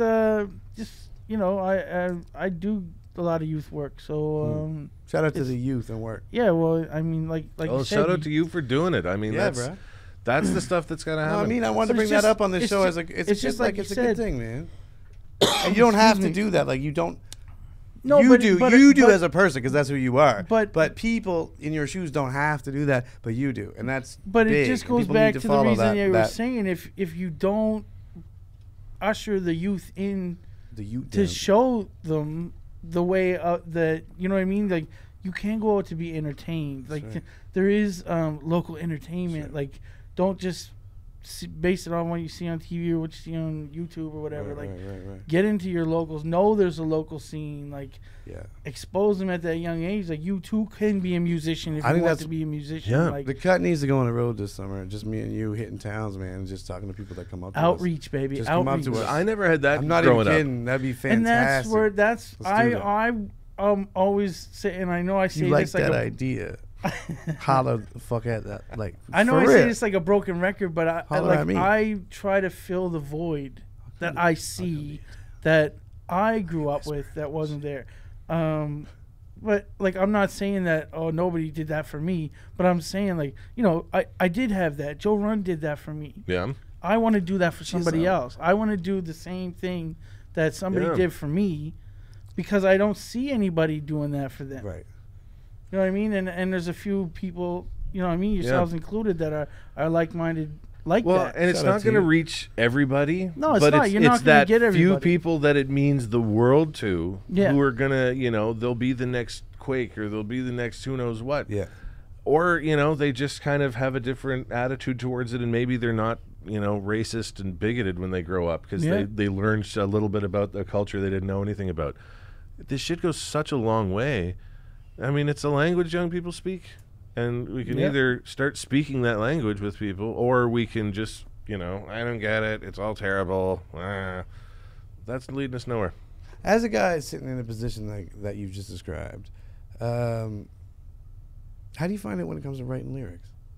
Do you feel limited where you're like, yeah, I want to be like, do you feel limited that you say some shit that is offside or that, you know, like, Yeah, well, I mean, honestly, or most something that you wouldn't like that, because I think you would see what it would do, right? Like, you're the kind of guy I could give lyrics to and be like, what do you think how this would relate, or like what message hip hop wise is this spreading? Yeah. And so it must be difficult, I would think, to write a lyric that at all not kind of positive or Yeah. something, and it'd be like a little dark or a little. well, not to be Edgy. hyper aware of what, you know, I want you to be hyper. my own that level chair of, got plastic. you know, Rewind. performativity, That's all my it own is. performativity in what I'm doing. Yeah, I am very aware of that, and so I don't write a lot of raps these days. I'm working on hip hop in so many other ways. Yeah. I'm reading about it. I'm You're writing doing a about PhD right now? it. I am doing a PhD. What does in- a PhD in hip hop look like to me? Like what? well, I'm to doing. me, that sounds crazy, like a fictional thing that Will Smith made up. I know, on a right? dream sequence of Freshman.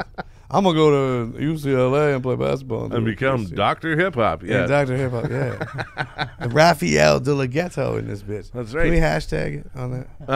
No, I'm doing hip hop based education. So like, how can we bring Like Little B? Well, how can we bring the Like the bass? philosophies of hip hop into educational spaces? Right. How can we change the way we How do some can we things? do that? How can we introduce culturally So, responsive straight up though, how teaching? How can we do that? Battling is debate. Mm.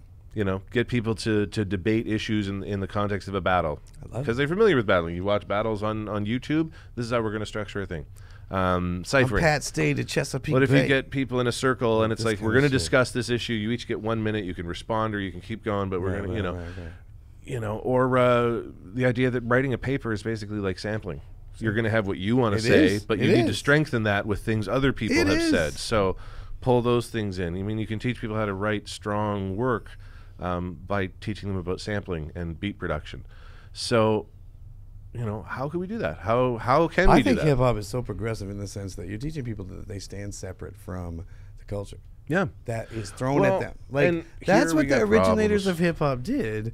They took what was around them and like totally like cut the fabric of time. Yeah. And we're like, what about this? It used And that's- what came before to create That something is new. an Yeah. empowering thing. But I cut you off right as you're about to say the problem is this. What wormhole the fuck were we going down?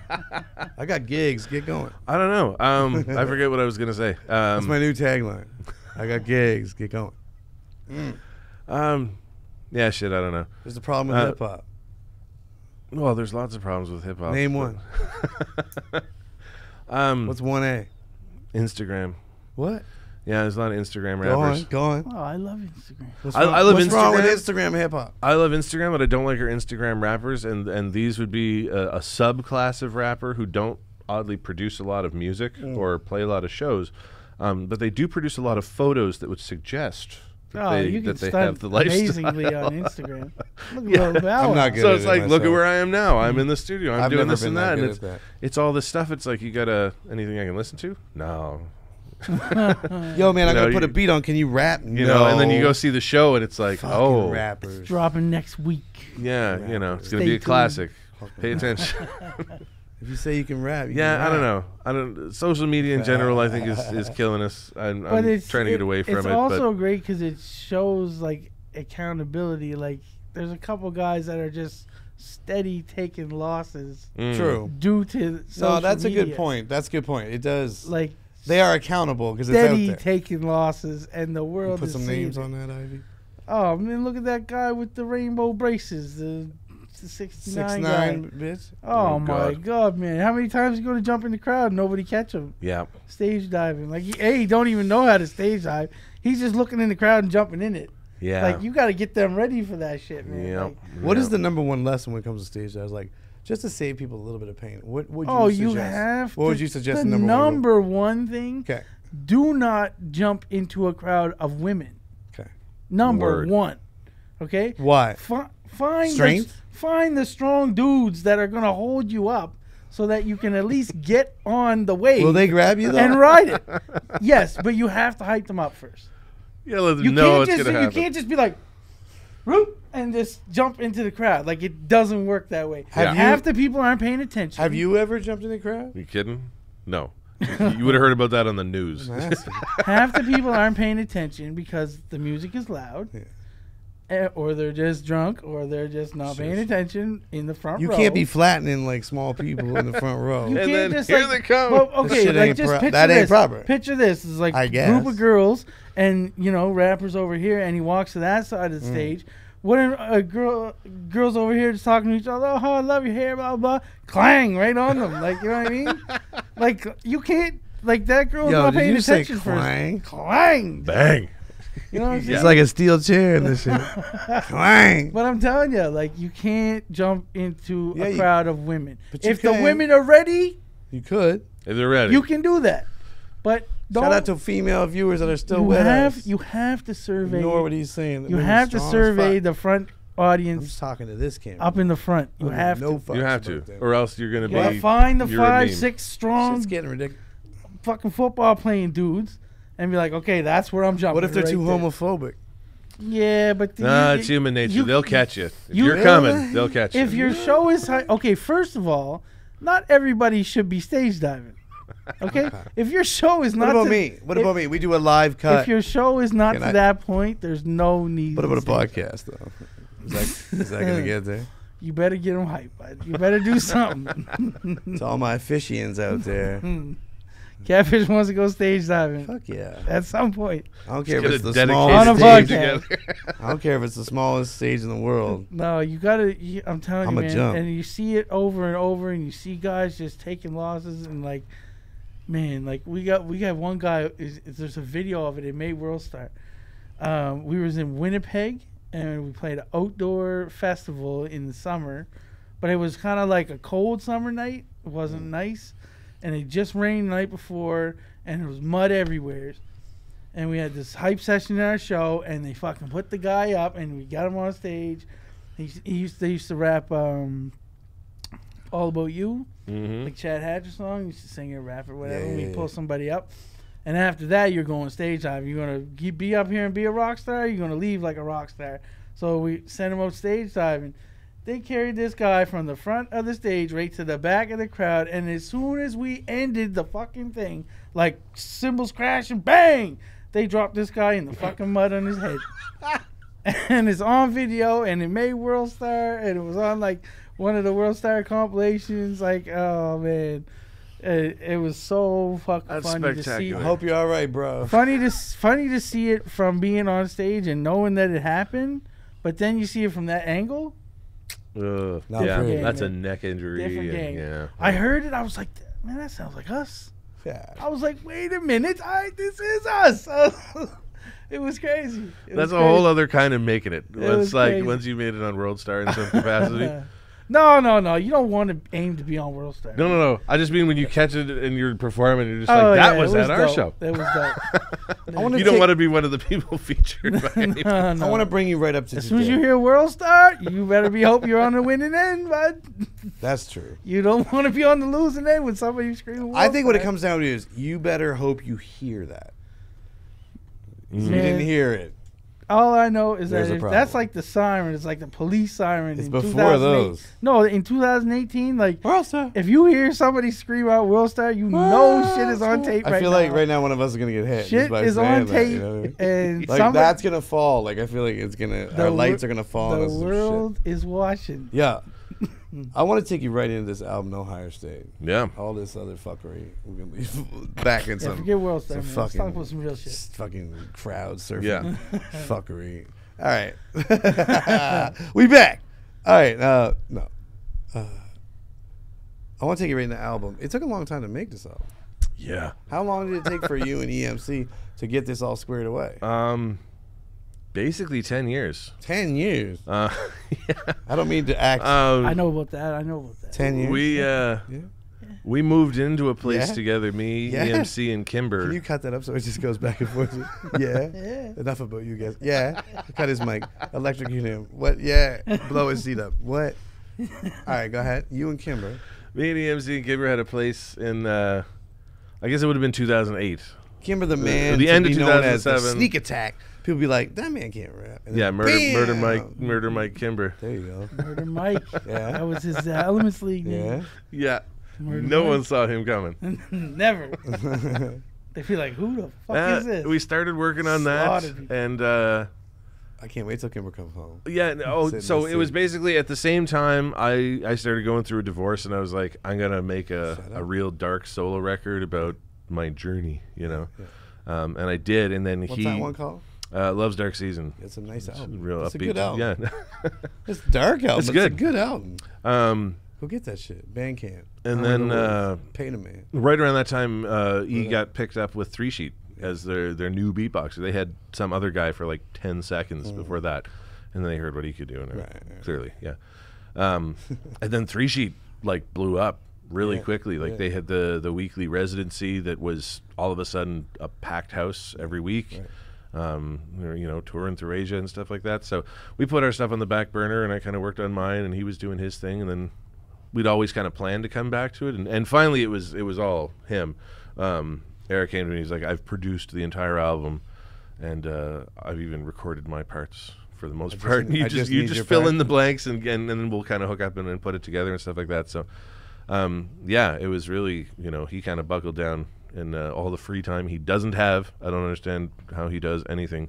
The man is crazy. I don't So think he sleeps. you and Eric, before I want to ask you some detailed questions about the album, but before we get there, you're part of a group or collective called IMF. Both you and Eric. Yeah.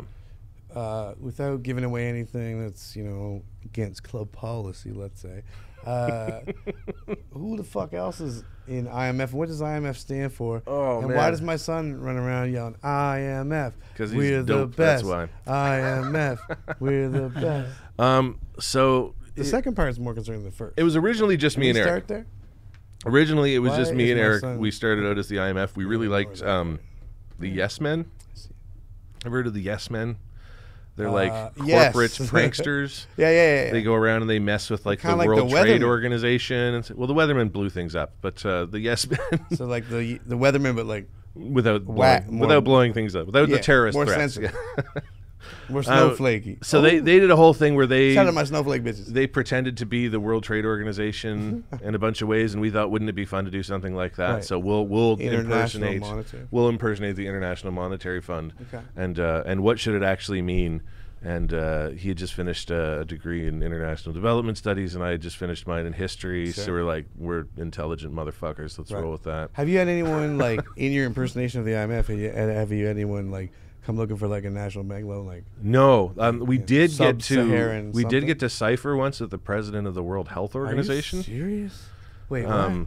That was weird. Tell me about Kind this. of crazy, man. A UN? No, the World Health. World Health Organization. who? The president at This that is that time. organization that has an owl as its front man. Yeah, I guess. Who? What was it, Dr. Leslie Ramsamy That's at not the some time? 2.5-year-old joke shit. For my 2.5-year-old homies watching this shit, that right. was tight as fuck. Let me do a couple other things for you. Woo, woo, woo. Al homies. All right, peace. Back to this thing. You perform for who? The president of the See how World that Health works? Organization. For who? Woo. You perform for. The joke doesn't stop. Yeah, we were doing a thing. Flash ahead. 6 hours later. Me and EMC and Kimber, as part of what we were doing, we were working on a project with the Capital Health District. Okay. And they liked that we were the rap guys, and frequently at things they would invite us up to do a freestyle or something like that, which was always vaguely cringy. But we'd do it because it was fun. Yeah. And You at get one, some paper on that or what? oh yeah, of course. You got to, man. You got to. But in this one thing, it was like, you're going to come to this house, and we had like 20 minutes notice to show up at this event. And it was the president of the World Health Organization was there kind of doing a talk. Who was that person? Do you remember their name? Dr. Leslie Ramsamy was his name. Nice. And Did Ram Sammy get down with the shit? he did. It was kind of dope. It's like Ram Sammy. Because, he talked about, world health policy. in his bars? No. Well, no.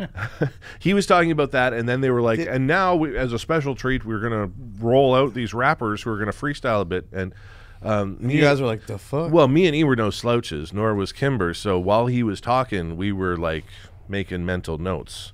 And then when it came time to... Do you remember any of the raps you Oh, hell no.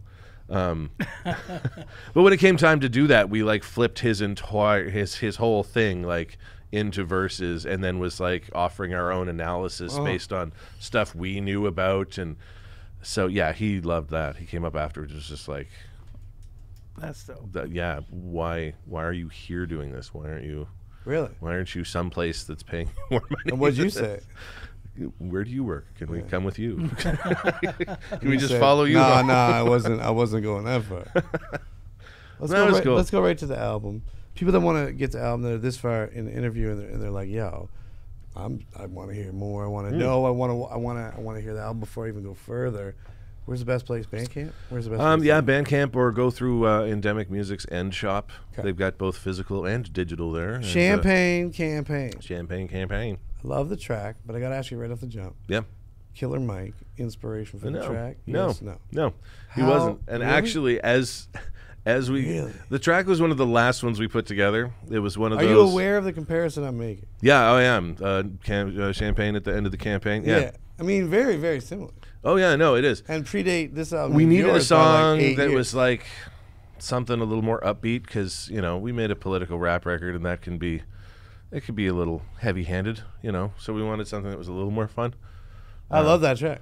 Yeah, it was fun. We threw it together like lightning fast, and that was the rule. Like, we cannot spend too much time on this. We've got to just crank this fucker out as fast as we can, write it quick. It's one of my favorite on the whole album, though. Yeah, and so we just threw it together. Do you think you guys would do well if you had more of a producer on the album who would say, "Hurry up," or like, "You're done," or "That's good enough"? Maybe, but I mean, we were all Do doing. you suffer from the Q-tip problem? We were of, all like- doing like life stuff, so that's what I mean, though. Like, I don't know someone that who's we like- would have gotten to it any faster. Well, in the meantime, he released like 3 albums with 3 Sheet, and I Yeah. put out 2. What's Champagne? Oh no, there's the Campaign about? Arrhythmia album too. So yeah, there's a couple of other. No, I know side you guys projects stay I got. busy, but when it comes to you as a dude who's making albums, and for me, I don't know. I keep thinking about you writing albums, thinking, how is this going to be perceived? Like, it can't be light. It must be difficult in some ways not to put too much in there and maintain that kind of fun. It must be a little bit hard not to want to correct maybe some of the direction of like some sort of frivolous rap that exists today. But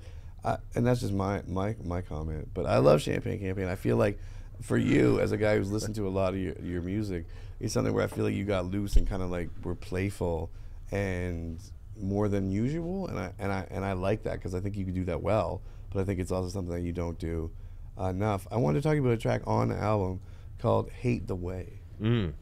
Explain that track to me, because I think a lot of people relate to the sentiment of that track. Well, I mean, one of the first things that, I mean, I don't want to speak for EMC's side of it, although I do. What he's got in there is pretty self-explanatory. He's got a condition that requires that he take pills multiple times a day. That shit's expensive. Right. You know, health plans debate whether or not they're going to fund that sort of stuff. You know, and if he doesn't have them, you know, it's not good. Right. So it came from that kind of idea of listening to a lot of rappers talking about pharmaceuticals in a very, like, we love this shit kind of way. And he was like, I need this or I'm going to die. So we kind of took a different spin on that. And then I thought about, okay, well, what are my own, you know, kind of pharmaceutical leanings? And I've got many. Sure. You know, I thought you were very open on the track. Yeah, well, you know, I take pills for, you know, depression and anxiety. I've got a prescription for the medical marijuana for the same thing. You know, I drink coffee. You know, we medicate in a lot of different ways, and it impacts on your day-to-day life. So I thought, yeah, let's do a track about, you know, some real drug shit. Like, we're going to talk about, you know, drug taking. Let's talk about some drug taking stuff. I like the idea of like real drug taking, like the day-to-day, like the majority of people, right, who like take drugs every day. Yeah. But they're Readily not admitting it. But they're not like, you know, what we consider druggies. But fuck, Yeah. man, most people are on some kind of drug. But how many people every start day. their day with, like, you know, a handful of little Oh, tablets? fuck, most people. I mean, we're a pharmaceutical society, so No. it's Put makes a- sense to me. Drop is there a pill emoji? Maybe soon. There's Yo, new emojis Zuckerberg, coming. make a pill emoji right quick. All right, now, I don't need no more pills, man. just for this, I wanted to comment and see if I like that track a lot. Yeah, it was kind of Who fun. sings the what I would call the hook? Chrissy Brenton. It's beautiful. Yeah, she's fantastic. Beautiful. Did she sing that specifically for this track? Yeah. We hit So her that's up. not like a sample from something. No, else, she's or- just like a friend, and he hooked that up, and Yeah, 'cause she's she's- like, I got this friend who's gonna do some recording, and I got a said, great voice. run it and see what it sounds like, Mm-hmm. and it turned out fantastic. So yeah, I quite like that one. Another thing that I think you tackle, or you guys try to tackle, is something I think is really important. Another thing that I think is really important on this album, and it's a song called like "What Makes a White Man White." I believe that's what it's called, right? Yeah. What makes the white man white? What makes the white man white? And as a white man in hip hop, I think there's that sort of, you know, discussion there that some people still want to have about sort of the role of the white man and cultural vultures and this sort of discussion. Yeah, we should. What makes you go out of your way to be so explicit and like kind of get into this? And I also want to say thank you, because I think it's something that white people don't do enough, is analyze what that label for us means. It's kind of just thing we sort of just go, yeah, but like, what does it mean to really, like, what are the edges of that? What are the parameters of that? And I don't think until we understand those, we can really address the supremacy and some other things that come with that label. Well, fundamentally, but I you think, take it right on in that song. Yeah, fundamentally, I think, you know, we're old. We address Who's old? me and E. You know, as MCs, we're Don't be fairly putting old. words in my motherfucking We're mouth. pushing 40. Well, no, I mean, I'm not suggesting that there's a timeline motherfucker. for hip hop, but hip hop is youth culture. It is. You think it always will be? And you know, the popular voice I don't know, of man. hip hop is young people. It's always going to be. I don't know. We'll see. Not that older What about hip when hop it's 200 people years don't old? have their value in their place. What I'm one about of when them. hip hop is 200 years old? Then there will be grandmasters who've been around forever. And maybe they'll but be. the cutting edge of what hip hop is doing will always be what young people are doing. I guess that's always- the case with every musical genre. It's the case with every cultural genre. It's except how for like shit works. classical things. Well, you know, until some young person comes along and reinvents classical in a new way. Well, I mean, anyway. But so we're already writing even from wanna go a down different perspective. I mean, we're not writing songs about The club. you know, getting to the club But or what's you know, the hanging out with champagne their friends. campaign then? What's that doing on there? Well, the it's in reference to a political campaign. It's using kind of club iconography to make a point is. about electoral issues and that women should be put in more positions of power in our country. That said, Get the album, folks. It's fucking packed. yeah. It's like a granola bar that tastes good, but you're like, wow. I'm So fucking full. with that one though, There's did kale in that bitch.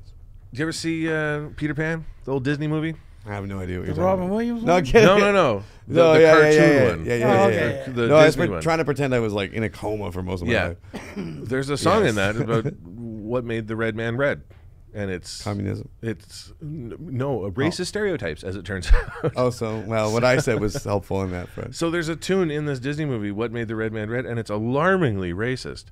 Are they talking about what we would consider Aboriginal people today? Yeah. So it's terrifying. Now, E grew up for the most part up in Indian Brook Shout out to with DJ Indian Chinook, and shout out out DJ to Chinook. Bert. What up, Bert? My man. Yeah, you know Bert going way back too. Yep.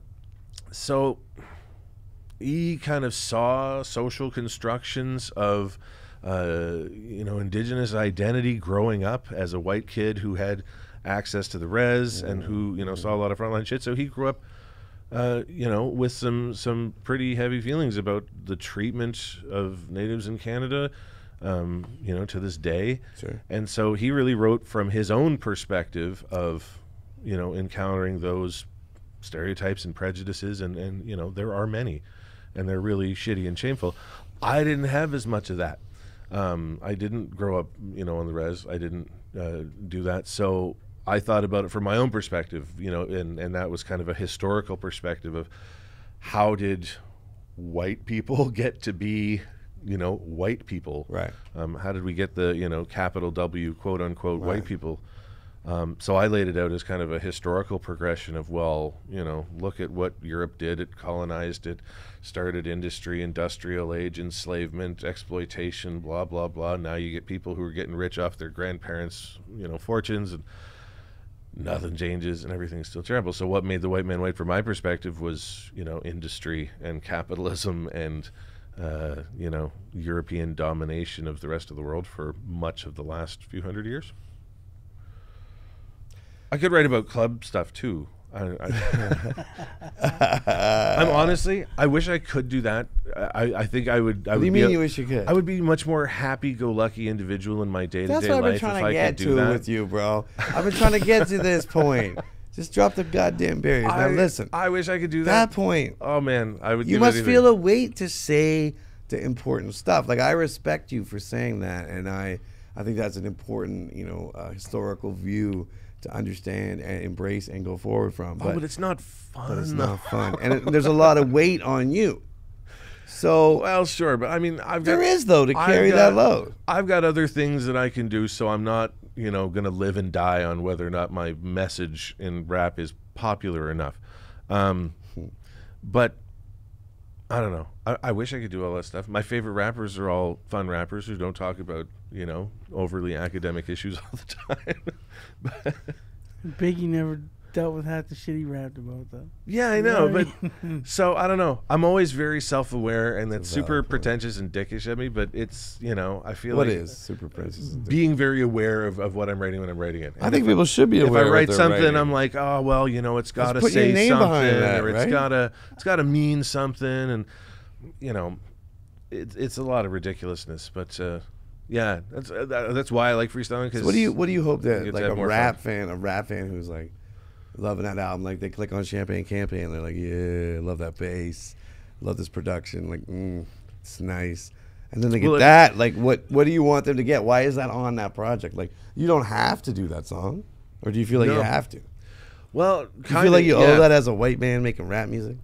Is it an apology song? to which one? The white man hip-hop. song or the the white man song. Um, Is it an apology? No, it's it's a thing that people do in academia too. Is if you're going to write a paper about something, especially if I was going to write a paper about something, Yeah. if I don't lay out from the beginning, listen, I'm a white dude from the far-flung fringes of Eastern Canada, Right. And I've done some So is it shit you and I know some shit, locating but yourself? yeah, you've got to kind of situate yourself in that way and say, here's where I'm at, Right. so that you know what my biases and my potential, Sure. whatever is. So I kind of feel like that bleeds over in the same a kind of rap. thing. Like, I'm going to lay it out. Whiteness gets really under-examined just as a whole. I agree. In every sense of the word. When we talk about race, it tends to be we're talking about blackness. We don't talk about whiteness to the same degree. And whiteness has so many problematic aspects that go unchecked and unquestioned. So, yeah. So if I'm sitting down to write a song and it's like, here's the title, What Made the White Man White? I'm going to go, okay, well, let's go in. yeah, let's really think about what are we talking about here. I was just going to ask you a question about something I like to call the aha. Oh, what's that? Well, it's something that I don't want to, light the fuse too soon, but yeah, I feel like there's something you might want to tell people that is, not far down the road. Yeah. Well, As earlier in our conversation, we talked about sort of that scholarly role, that historical role that he plays, and I think you can touch on that a little bit. Like, for a while now, I think Hermit's been seen as a guy that's a go-to for like history, for a living, like who knows who and who's trying to make sure that they know, right? Like, I know that I was expressing to you some stories about Joe Run, and it was like, it was more what color were things, not what was in the room, that you were at that level. So like, you have collected for a long time the scene, like the Nova Scotian, and maybe even a little bit broader, like to some degree, maybe a little bit of East Coast scene. Yeah. And I think you're at this point now, you're starting to understand, like, I need to do something with this beyond just have it. Well, what? Yeah. I call it the aha. What do you call it? No, that's basically what I call it too. Because it's dope. I can't front. Yeah. So it really started I didn't come up with my master's work, because I wrote a history of hip-hop in Halifax from 1985 to 1998. Where can people get that? On the internet. Yeah. Because what do they look up? Look up Halifax hip-hop and my name, and you'll find it. Okay. It's on the You can Dow also sites. look up a video of Z-Trip using that as his intro to Bastard's Barbecue. Yeah, no, that's a whole in Dartmouth other a few thing. years ago. So there's these are that's the other thing. So that's the spoken word thing that I put together at the end of the thesis thing. So I wrote a 200-page history of Halifax hip hop, and it's big and voluminous. And then I distilled that into a 3-minute spoken word piece that I've only done a few times. And that the day that I started, my phone started going a little crazy, and it was like, holy fuck, what's going on, And I'm like, I don't know. I was, I don't know what I was doing. I think I was out at the lake with, the family or something. I was just like, Z-Trip just played your whole thing, and he had found a recording of it from Hopscotch and like played the whole thing. It was dope. That was pretty cool. He kicked it off real nice. Yeah. You've always paid homage to the scene. Yeah. And I'm trying to get you to this. So it was, And let me tell you, like, as a person who's employed that piece of spoken word at events I've done, in some respects, where it was like, we discussed, you're going to come in, you're going to do that kind of thing. You did it before.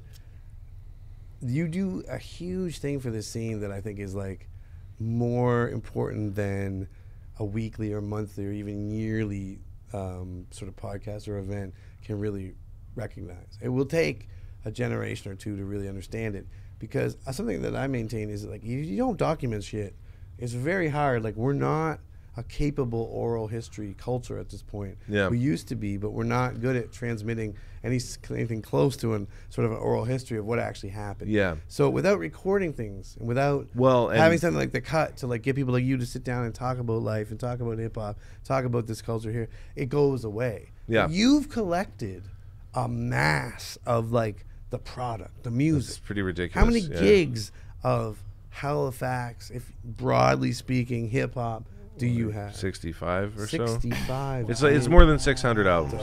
What? More than 600 albums. How many years did they range? Pushing close to 700 What's albums. the earliest and what's the latest? I mean, 2018 probably the latest. Latest is like I grabbed something that came out today, actually. So. The oldest stuff. The oldest stuff is stuff that it's weird because it's not really mine, and I really do treat it like it's archival stuff, because it's stuff that I got from Joe Run, and he was like, "You can have this stuff because I know you want to write about this stuff," and I did. I wrote about it in my thesis, so it's all stuff that I've written about. But then I know how much you know, this stuff can go away, because finding that stuff is hard. Joe has some stuff. He has some stuff, and he's got a lot of stuff. He's got a lot of stuff. But he doesn't have everything. And Do you have things he doesn't have? I have some things he doesn't have, I'm sure. And there's a lot of people out there who have things too. I want to do an event called Battle of the Archives. But they're not, I you thought know. I had a lot of stuff. There's a lot of people out there who have a lot of stuff who aren't Shit on that. Joe Run, though, you know, so 65 they're not gigs? I ain't got connected. You know, people, you know, somebody's brother who saved a bunch of show posters and a bunch of What do you think releases the or things. rarest thing you have is? The rarest thing I have? Yeah. I don't. How much time has passed? Can I admit to this? Yeah, you can admit to this. Okay. Allegedly. Everything's alleged. All right. Well, Where's this going? in 2001, 6'2" Okay. did a project called Duration, and it was a massive thing. He recorded an Do you know album. this project? It was this when he had the studio at the Khyber. I and Rich? think so. Yeah. I did that track with the Mole Man. Oh, that Mole Man shit was amazing. Yo, Games. man, he took me up there before What's that the song difference? was done. Oh, dead. We was at Pro Skates when they were on Barrington Street. We was doing like a Keep it little going. DJ thing outside, and this was like, other than Joe, this was the first studio I ever been in, and he was just took me up to Khyber, and it was just like you know, like if you look at Dead Mouse's studio or shit like that with the wires everywhere, Yeah, and shit, yeah, like yeah. that's what he was like behind the shit. He was like, hold on, I just gotta put this in here, like and changing the wires and shit. I was like, holy fuck! But it was like small, but like big ass gear. Yeah. And then they had a booth on the side, and it was just like, and they were working on that song. Mad It's like, scientist it's not stuff. done yet. It was called Games, right? Yeah. War Oh, Games, yeah. or was it Games? War Games, or games, but it sampled the War Games stuff Yeah. with the, you know, oh, Yeah, and he was So showing us good. that, so just showing me that song, and it, oh, and it wasn't even done Sebutones yet. were so good. I loved them so much. Yeah. So Every time I hear that song, I resonate right back to that. yeah. So I mean, here's 6'2", and I mean, him and Buck 65 had a huge run in the mid '90s. Between the two of them, they put out like 27 albums in like 4 or 5 years. Yeah. It was disgusting how fast they were pumping stuff out. So one of them was Duration, which was a 6'2" instrumental project, and he went around and he got electrical panels from all over the city, and he took them back to his studio, and he like did cool stuff to them. Then he returned them to those places as markers. Then he went out with a boombox with a recording of the whole album, and he re-recorded it at the site of all of these markers. So you'd hear a bus coming by or someone walking by, you know, wild sounds. Are they to go visual with it. markers? Yeah. So So these you'd like are- do the graph on yeah, them or little, whatever? you know, graffiti style Right, stuff. right. You know, and these were, and he left these markers there as like these were the historical things where I Got the sound. did this stuff. And he shot a little documentary Sure. about it. There was a gallery show, and it was this whole big weird project. God, it must have been 10 years later. I found one of them. One of the markers? One of the markers. I found one on the side of a road, and I'm just like, I'm gonna go get a screwdriver and go get that. Allegedly. And then and again, this was like 10 years after this thing had happened, and I remember it. I'm like, that's super cool, but you know, it was weathered, and you know, it mostly was, but there was enough there that I'm like, I know exactly what that is. Right. So I allegedly then wandered around the neighborhood and may have found a couple more of Just those. happened to fall off. Yeah, that That just, shit you know. happens. Take That it shit home, right? happens. So in terms of like material things, I may or may not have some of those original, which were just, I like them because they're connected to a cool story about a cool album that was made by a cool artist. Yeah. It's just neat. Like, it probably wouldn't mean much to most people, Yeah. but I love it. I know the story where it comes from, so that, yeah, I like that. How's it feel being a guy who at one point was on the other side of the continent, looking back at Halifax and looking back and saying, there's Rich, you know, there's Buck 65 doing stuff. Mm-hmm. I could do that. To a guy who's seen as, I would say, you know, the living historian of the scene. And that's no exaggeration. That's easily. And you know, as you know, like we had a live show, and shout out to everybody that watched the live show. But like on that live show, as you know, I very openly said like a big reason why I've been able to get that respect as doing my history is that I know who to turn to. And I'll take credit for knowing who to turn to, and I'll take credit for learning and being able to synthesize someone else's data and put out a good question. But without you, but how does that feel, though? I mean, you're a dude who grew up here, but to become in that position where you're seen as like a historian of the scene, someone where they could put out a new album and Hermit could legitimately say, it's been done, or that sounds like this, or blah, blah, blah. It's been and done. A guy like IV would go, well, I at least got to go check the sort. Like, you know, I would say, right? I'm not trying to put words in your mouth, but I would say if he said this or that about a track, it would at least recommend a check. You know, like the opinion is so valid, and the information you hold, like, how does it feel, though, as a guy who went from seeing the scene on a coast far away to a guy who's literally seen as the living embodiment of the archive, baby? You the archive, motherfucker. So I don't know call about you all that. Hermit, the motherfucking archive of the woods. There you go. Well, and so what we were getting at, and we should that's what I call it. We should get back to it. Is I am opening up like an actual archive to make this shit like we're gonna get there, but we'll get to that. But you don't give a fuck about that. You know, I don't take a lot of ownership over other people's stuff, and that's really what I see a lot of this as. You know, I have kind of my own little area where I did some stuff, but it's everybody else's stuff. Like, and it's, I get what you're it's saying. that I'm trying to. I'm just keeping tabs of like what's gone on because I know no one else is, and I don't mean that in an absolute way because I know every artist has some little archive of their own, right? Of their own press clippings and releases, and everybody has that. But you love to it on a degree. level above yourself. Well, you yeah. love it on a level that's like, I love Scotian. And a lot of that is because I know Do you no know what one I mean? else Like, is doing it's not it. about your personal collection. It's about collecting for everyone. So one of the things I feel like you literally are collecting for the people that will be here when you're not here. Yeah. One of the things that I don't mean to be I'm morbid. dealing with doing this Try to say. PhD is that I'm trying Don't to drink bring hip hop into stuff, and they're saying, okay, well, whose work can you lean on? Who's done stuff that and there's stuff from far away. You're like Tedrick Perkins. But around here, there's nobody else. Like nobody's done anything yet, so I can lean on my own work, and then that's it.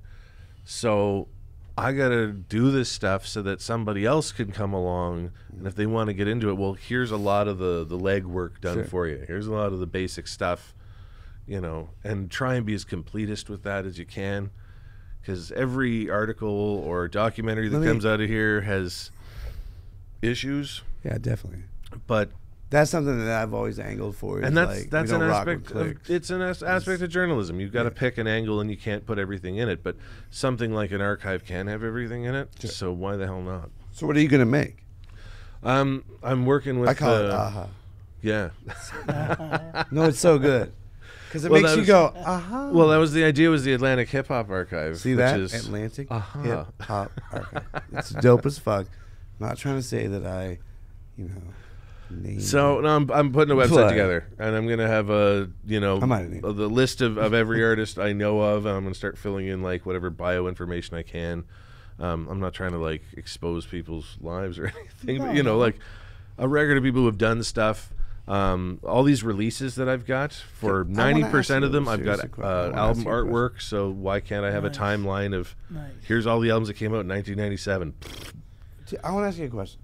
As a historian, as someone that I think I could hire and say, I want to take you to a place you know nothing about, and I want you to apply your historical, your research knowledge, and you're like I'm going to take you to some place you know nothing. I'm going to take you to Azerbaijan. I'm going to say, bro, I want you to find out. You probably know something about Azerbaijan, but just don't tell me right now. But you'll know something about. I want you to understand goat herding techniques. And so you dig into that and you'd find out about that. But do you think, as objective as you can, because you love it and you're from here, do you think that what we do here in Halifax has something that is unique, that sticks out in a history of the whole genre? Yeah, I do. Fully do. Do you know what I'm saying? So someone comes here from that goat herding community or whatever, and they come here and they say, I've never, what would, I've always wondered. I met someone are who we came doing here something once. cool that's outside or new, or are we just telling ourselves that and we're blowing smoke up our ass? Like, as a historian, things as, come and go, as objective but- as you can be, what do you think? I think, things come and Man go. wants to answer The that, city keep has talking. always had blooms and moments when things are popping and Sure. things when they're not. But when did we affect that shit? But we have done that throughout. We've been doing it here since the '80s, Tell and me that's about it. happened throughout. I met a girl once who moved here from Japan because she Oh, knew what was her name? it started with Did an that A. come up in the We was Quake talking one? to Quake about her. Yeah, I think maybe something like that. Kimber would know. They became Yo, good Kimber. friends. But Ash she moved McLeod would here. know, too. She moved here because Shout she out to Ash liked McLeod, too, though. 6'2" and Josh Martinez. She knew about that shit. She liked Nova Scotian hip hop, and she was like, "I got to move somewhere. I like these rappers. I'm going to go there." That's crazy. I found crazy. That's I crazy. found a $1.65 cutout in a San Francisco record store that brought me back to it. So, But not it that. gets out there. What was about the sound or the message or whatever that made people do that? Well, we're dope. As a for one. historian, I want you to like we're just Oh, we really are good dope. here. We go are on, go the fuck on. Well, but it's like what I was saying earlier. Wherever hip hop happens, it's going to sound kind of distinct. It's going to Yeah. sound like itself. What's our Even shit? within the realm of Canadian hip hop, What's our shit? Halifax hip hop doesn't sound like Toronto. It doesn't sound No, like it doesn't. Vancouver. It And doesn't it sound shouldn't. like Winnipeg or Saskatoon. That's right. We don't sound like Maine, even though that's not too far away. You don't sound like Boston. Although there are, Shout out to Rex. there's some similarities, in Maine and whatnot. Yeah, but we don't sound like No, we don't sound like anybody. we don't sound like them guys. But we don't even sound like Newfoundland. Everywhere you No. go sounds a little bit different and has its own kind of thing, and it has its own identities to it. Like right now, you got people in the scene like City Natives and Beanock. They're bringing something to hip hop that is absolutely outstanding. You're not going to get that anywhere else. Not like this. What if Not we just look like that. at Beanock and say that dude is aggressive and violent? That's all I hear. I I don't know. love Beanock. Just I- wanted to be known. There's something What about him. those people. I get a vibe off that guy. Like he could do big things. I don't know. He's got like an energy, and as somebody who has taken a turn or two as an MC, I recognize that energy. There's a certain. Yeah. What do you think, Ivy? He's coming with a No, certain he's something. great. Like I just like I feel like he's like he's going through some stuff in his life. Sure. And he's at that point where he's just starting to feel comfortable now. Yeah. Where I feel like the next round or the next couple of waves of material Mm-hmm. that come over him are going to be really like career defining. Yeah. And he's really yeah, going to yeah. find his sound and he's going to really progress. Well, and shit, he's got a story After like that. any great rapper's Yeah, got a story. yeah, Like you yeah. could make an 8 Mile style movie about. Yeah. I mean, it. Yeah. I just gotta say, man, the man takes some beautiful photographs too. but you can't. Those you don't early find. morning, like I'm fucking working my ass off fishing for y'all motherfuckers. Right. Does we some already beautiful talked about shit. that, man. There's I a Shout out to whole. There's Beanock a and whole his, other kind of grind, and that's a We'll maritime get- thing. We'll get Beanock to take Quake out and catch his first fish. There you go. I like this. But you're not going to find somebody like Quake anywhere. You're Ivy's- not going to find Ivy's always somebody, playing. like Rels or Nix. I mean, people embody where we're from. It's got something special, and it always did. If you had to put our scene pound for pound, and you could pick anybody against any scene right now, how confident would you be that we come out looking good? You can put together your dream team. You can put together anybody you want. What, like a? But we gotta go to some, like, Alive or world- Dead. Yeah. Like, No problem, son. oh yeah, no, we problem. compete heavyweight no all problem. day, all day. Best battle, problem. best Who you battle got? rapper in the world, Pat Stay from Dartmouth. From rappers to producers to DJs, we could bring all that shit right to whatever Yeah. city wants it. 100%. They Get could it. get it. Whatever city wants it, they could get it. I agree. Already. 1,000%. Oh, yeah. 1,000%. So You- Pat Stay, the battle rap. only thing though is that all people that we would have to call on would have to be ready to go to war. That's right. Yeah. You know what I mean? Do you So think if we- we- do if you it- think if we'd it were have that like- unity? If we were like, Do you yo, think we'd have man, that like, unity? You can't take second and third picks. Like No. they would have to be ready. But No. do you think we could win? Do you think that people would ride? Yeah. We could, if you could hand pick a certain amount of people. That's what I'm talking to about. just roll out on the road Mm-hmm. and go do this and be like, look, we stopping at every city. Bring your best. Bring your best. And it's going down this for that, tit for tat. And I da, think da, there's da. a lot of configurations Boom. you could put together too. Like Halifax Explosion Tour. Bang, let's go. It's not like there's only Let's 5 people do you it. could choose from. Like you Let's could pick do a it. lot of folks for that. I'll take like white boy hip hop podcast host about anybody. We got DJs, we got MCs, we got writers. You know, we Producers, producers. Come on now, we're silly. No, man. But I'm no, not we bro. are silly. Even No, like man. videographers. I mean, in a like good even, way. You know, any kind of aspect of hip hop. I mean, There's we were people from overflowing. here who operate at the highest levels every day. And think about the events Oh, that God, would bring, yes. too. Think about the events in the different cities. How dope that would be. That would be a dope event for your hip hop. Hey, do you want to community get have. bodied? Are you a city? Yo, you watching this and you a Kevin's city? setting it up already. Yo, you a city and you want to get bodied? Email this email right now. Bottom of the screen. Pointing right down. Look Who at want it? Look at Who these want nuts. Email these motherfucking nuts. You see, feel me? All right. No, for real though. Well, let's come back to him. As long as you can pick your tops. Yeah, No way. yeah, no, and I mean, I would put money on it. look at the sheer diversity of hip hop that you got coming out of here. You've got hip hop bands where it's like Neon Dreams. I don't even mean Neon Dreams. I mean people like Three Sheet, people like Brothers, people like Ray Reeves and the Antagonists. Yep. You got Shout people who have Ray Reeves bands and together Antagonists. and Royal, throw Royal down. Kush band. Shout out to Royal Kush. If you haven't checked out Brothers yet, check those guys out. No, Yeah, no. those guys They are rap- dope, man. No, they're They dope. got a great sound and they Yeah, rap their yeah, yeah. asses off. Yeah.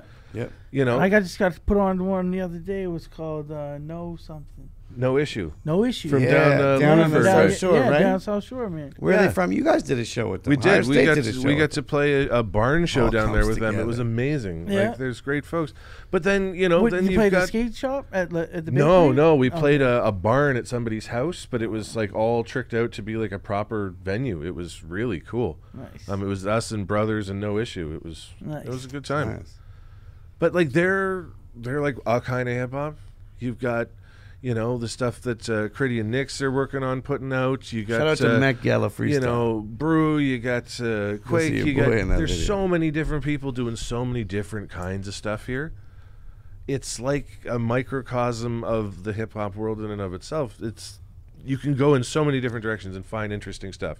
We have C. We have something that I think is Jay really Brew, But it'd important. be dope to bring out different things like that, like where with the best rappers, like the best things, like okay, like if we was to do that little tour thing, like okay, bring out your best lyricists.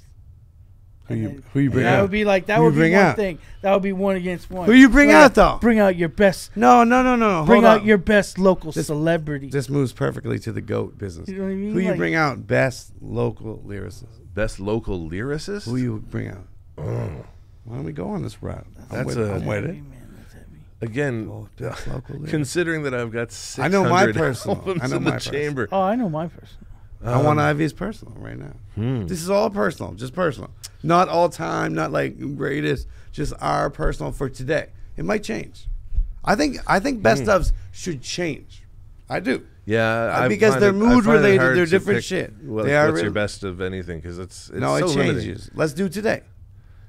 Right now, today, right Best now. lyricist. Best lyricist. You have in to the have a city? competition. We're Like going against the working- world. Working right now in the city, Yeah, like fucking- actively putting stuff out. Someone and we playing could go shows? say, look, you got to perform. We got to body the world. Let's go. Ooh, We got to get this person. Who are they? lyricist. All I'm gonna say is I'll put it this way. Go put it this way. You know when you just put something on the scale It just fucks and up it's everything. flicking from one. It's Like flicking- 9.9 or 10? That's what I'm talking about. Bruh, I feel It's you. flicking from that to Shout out to that. pharmacists. It's between the Cromwell brothers. Yeah, Really? Yep. Miracle For just and, bars? And Al Boogie. Miracle Yeah, and Al see, Boogie. if we for were- lyricists. if we weren't talking what is Okay, number one okay, and what is like Lyricist. a theoretical Okay. top five, Miracle would go in there for sure. Oh, for sure. Miracle's great. But do never, ever, ever sleep on Boogie. Do not sleep on that Yeah. guy, man. His bars are You ridiculous. can't sleep on Donkulous. Boogie. You cannot Yeah. sleep on Boogie. Shout out to Boogie, man. See, Boogie's got to put up more stuff for the That's what archives. it is. so I That's can what get- it is. Yo, Got to get that shit before on record. before anyone says so I can anything hear about it. those brothers and putting anything out, Boogie does not deserve any heat. Miracle. It's not Boogie that needs to put shit out. It's Miracle man. that needs to put shit out. Hey, man. No, Ma- I'm he's- waiting on him. He's busy, man. He's working. He's been It's busy. hard, man. He's been Life, busy for a long working. time. life is rough. Life is bills. No, it's and not though. It is though. You gotta get It stuff is, No, it's out. not though. But that's the thing. It's Consider as rough this. for everybody though. I said it before, and I'll say it Everybody again. else put everything else. on. 99% of the stuff that comes out of here is independent. There's no support for it. You might scrabble together some funding for it or something. But people who are making shit here make it out of pure love. Nobody's paying them. Yep. They're getting their features. They're getting their know beats. that. They're sitting there writing, putting that stuff out. That is an unbelievable undertaking. Yeah, for anybody. And for a scene to consistently put stuff out year after year, like not just 3 or 4 good albums. There's like 20 albums that come out of the city every year. That's bananas. Very little of it has any support. Like, you gotta respect that. gotta If have- shit takes a little longer to get out, cool. You gotta be keep grinding. super dedicated to like be doing that year after year after year and putting your money into it year after year. Yeah. And Yeah, especially no like doubt. a lot of like I just guys- want a miracle a project. lot of 'cause guys I'm lose thirsty for it. a lot of guys lose like Fuck it. I'll say it. that hustle when they see the years going in and they don't see the return coming back. Yeah. But that's only based on what they doing around here because a lot of guys are not taking that blueprint like dudes like Class Sure. set out Right. and get the fuck out of here and go out there and sell your shit Right. Yeah. and Right. build all the way back Yeah. and then keep doing that over and over again. Right. A lot of guys just put it out here and chill here. Don't throw. Well, and They that's- don't throw that You know what I fishing mean? line And they far might enough do- out in the they, pond. They might exactly. They might do the Atlantic Canada run, but that's not big enough. but you got to get out of here, man. That's We get to, something when I we think- go when we go away. It was Half-Life, man. The most love comes Don't bang from that out shit. of here. Yeah. Sorry, man. You got to get out. The 'cause most we get. I'm not gonna, and I'm not. It's gonna sound weird of saying this. We get the least amount of love on the East Coast. yeah. Why You do know you what I think mean? that is? 'Cause We it's get familiar. we People sell get the complacent. least amount of merch. We sell Is we that sell the because- least amount of tickets. Is that to because the there's a shows. lot of East Coast people that don't live here that want their It's- shit it's to not remind e- them of it's home? not even The that, people that it's- live here don't need it because they're already here. It's because that we're Sometimes you homegrown gotta say shit talent quick. and we're more accessible here Right. than we are out, Out there. there, So when sure, we man. go out there to play at a bar, Mm, is very rare. sure. Where like Here it's more here regular. where you can kick it with Class and Curly's and Infield if you What really about want to, vinyl? you know what I Like mean? we're gonna hit them up. Like what is it called? Vinyl every Thursday. Oh yeah, Or we shake your starting that motherfucking off. ass We with starting Ivy. the back off in March. Yeah. We starting Get that down back with off in them. March. But like Yeah. you know, like a lot of people don't go out and do that, and But like, talking about that reach, I want to bring it back to our A guest lot of for other second. genres though know that. Like when Yeah. you're starting, if you want to do that, you're gonna have to live in a van. You're gonna But have look- to be look, out. Look at Neon Dreams, man. Them Yeah. guys been living in a van Sure. for like 3 years. Sure. man. Yeah, exactly. For 3 years, 'Cause they're on that's their that- first stadium tour right now. You can see It's that huge what they're doing. You gotta, it's you gotta crazy. do the It's thing. blowing. It's But you got to go out there and sleep on promoters' floors and eat hot dogs and shit on tour. Like, Yeah. you know what I mean? You got to go out and do that work and play those shows to 15 people. Or come back next time and there's 30 people. or you can like, just take photos that make it look like you've done that. I want to ask you a question though. Very serious that's question. for the guys that lose. Very serious question. Yeah. Knowing all that, when you put out an album like Higher State by Higher State, go get it on Bandcamp. What's success for you for that album then? Success for me Knowing was everything making that we just said, for you as a guy who's a historian, a guy who makes his money from academia, a guy who can like do different roles if you want to in the scene, what is success for that? What is it? honestly for, Not getting a show. for me with that album. Yeah. Success for me was that I finally got to make an album with EMC. We wanted to do that Right. together for years. Success was And personal. to actually get to do it and like the product, that was great. Then we hooked up with Scotch Rothman. We get to play some shows. Can I just a little We bit got to Scotch do that Rothman? again. Who the fuck is Scotch Rothman? You know Scotch No, Rothman? who the fuck is It's Scotch? Mike's brother, right? Mike's brother. Do you have a brother named No, but Mike? who the fuck is Scotch Rothman? No. I want No, it's to. I want to neither cut of this those part people. of this show right here and say, Boom. like, who the fuck is Scotch Rothman? That's All a right, little piece. let's do it. Just we're like, yo, who the fuck is Scotch Rothman? I can't tell you that. Just that. Even You don't know Scotch Rothman, then you're on your own. I do know Scotch Rothman. They'll run up on you in an But- alleyway some night, and you'll know who Scotch Rothman is. EMC and Herman of the Woods are known to the Halifax rap community. Who the fuck is Scotch Rothman? Now, Scotch Rothman's been around for a minute. But who the fuck? He started using. I don't think I've asked the same question more times. Way back in the day. 35 seconds. in and this Truro. bullshit. Who the fuck is Scotch Rothman? Yeah, Grew up in Truro. yeah. Yeah, I know he's been around smoke cigarettes? since the early days of Does he smoke cigarettes? what was this crew called? Like pre-Second Front, Rhyme for Reason, Does he smoke cigarettes? which was like a hip hop band collective thing out of Durham. But does he smoke cigarettes? He did at some point, I think. You think? And he does like scotch. Rothman. Yeah, Okay. but the man I is just a want mystery. listen. I just want to. I can't even attest to whether or not anything I've said is true. No. So Neither can I. One thing I've learned from Heather Woods is mic control.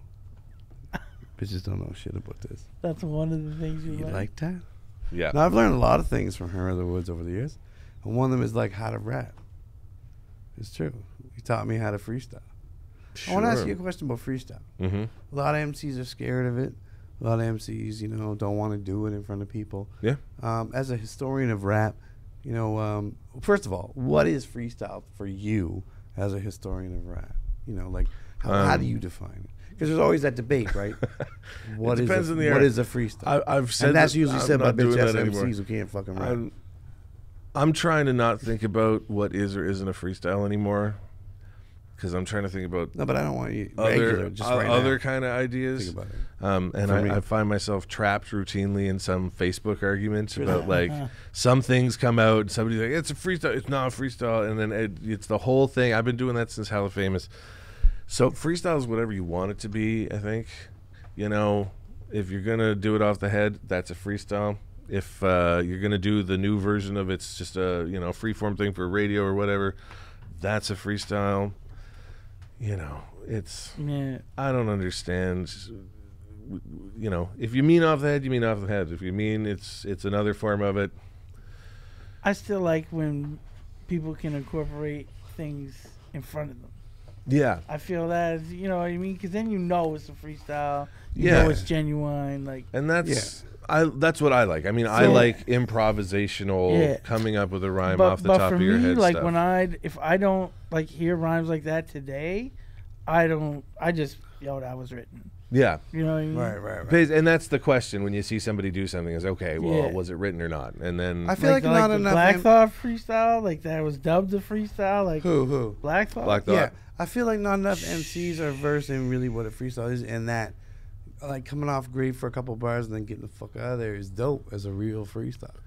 Yeah. Like, But, I what mean, real things change. freestyle is like. Definitions of what things are changes. Well, like that Black you Thought know. thing was dubbed as a freestyle. Like, Yeah, that it was. ain't a Clearly- freestyle, man. Clearly, words he'd remember. Oh my god! But it was like, But you think about that, like, we don't really know.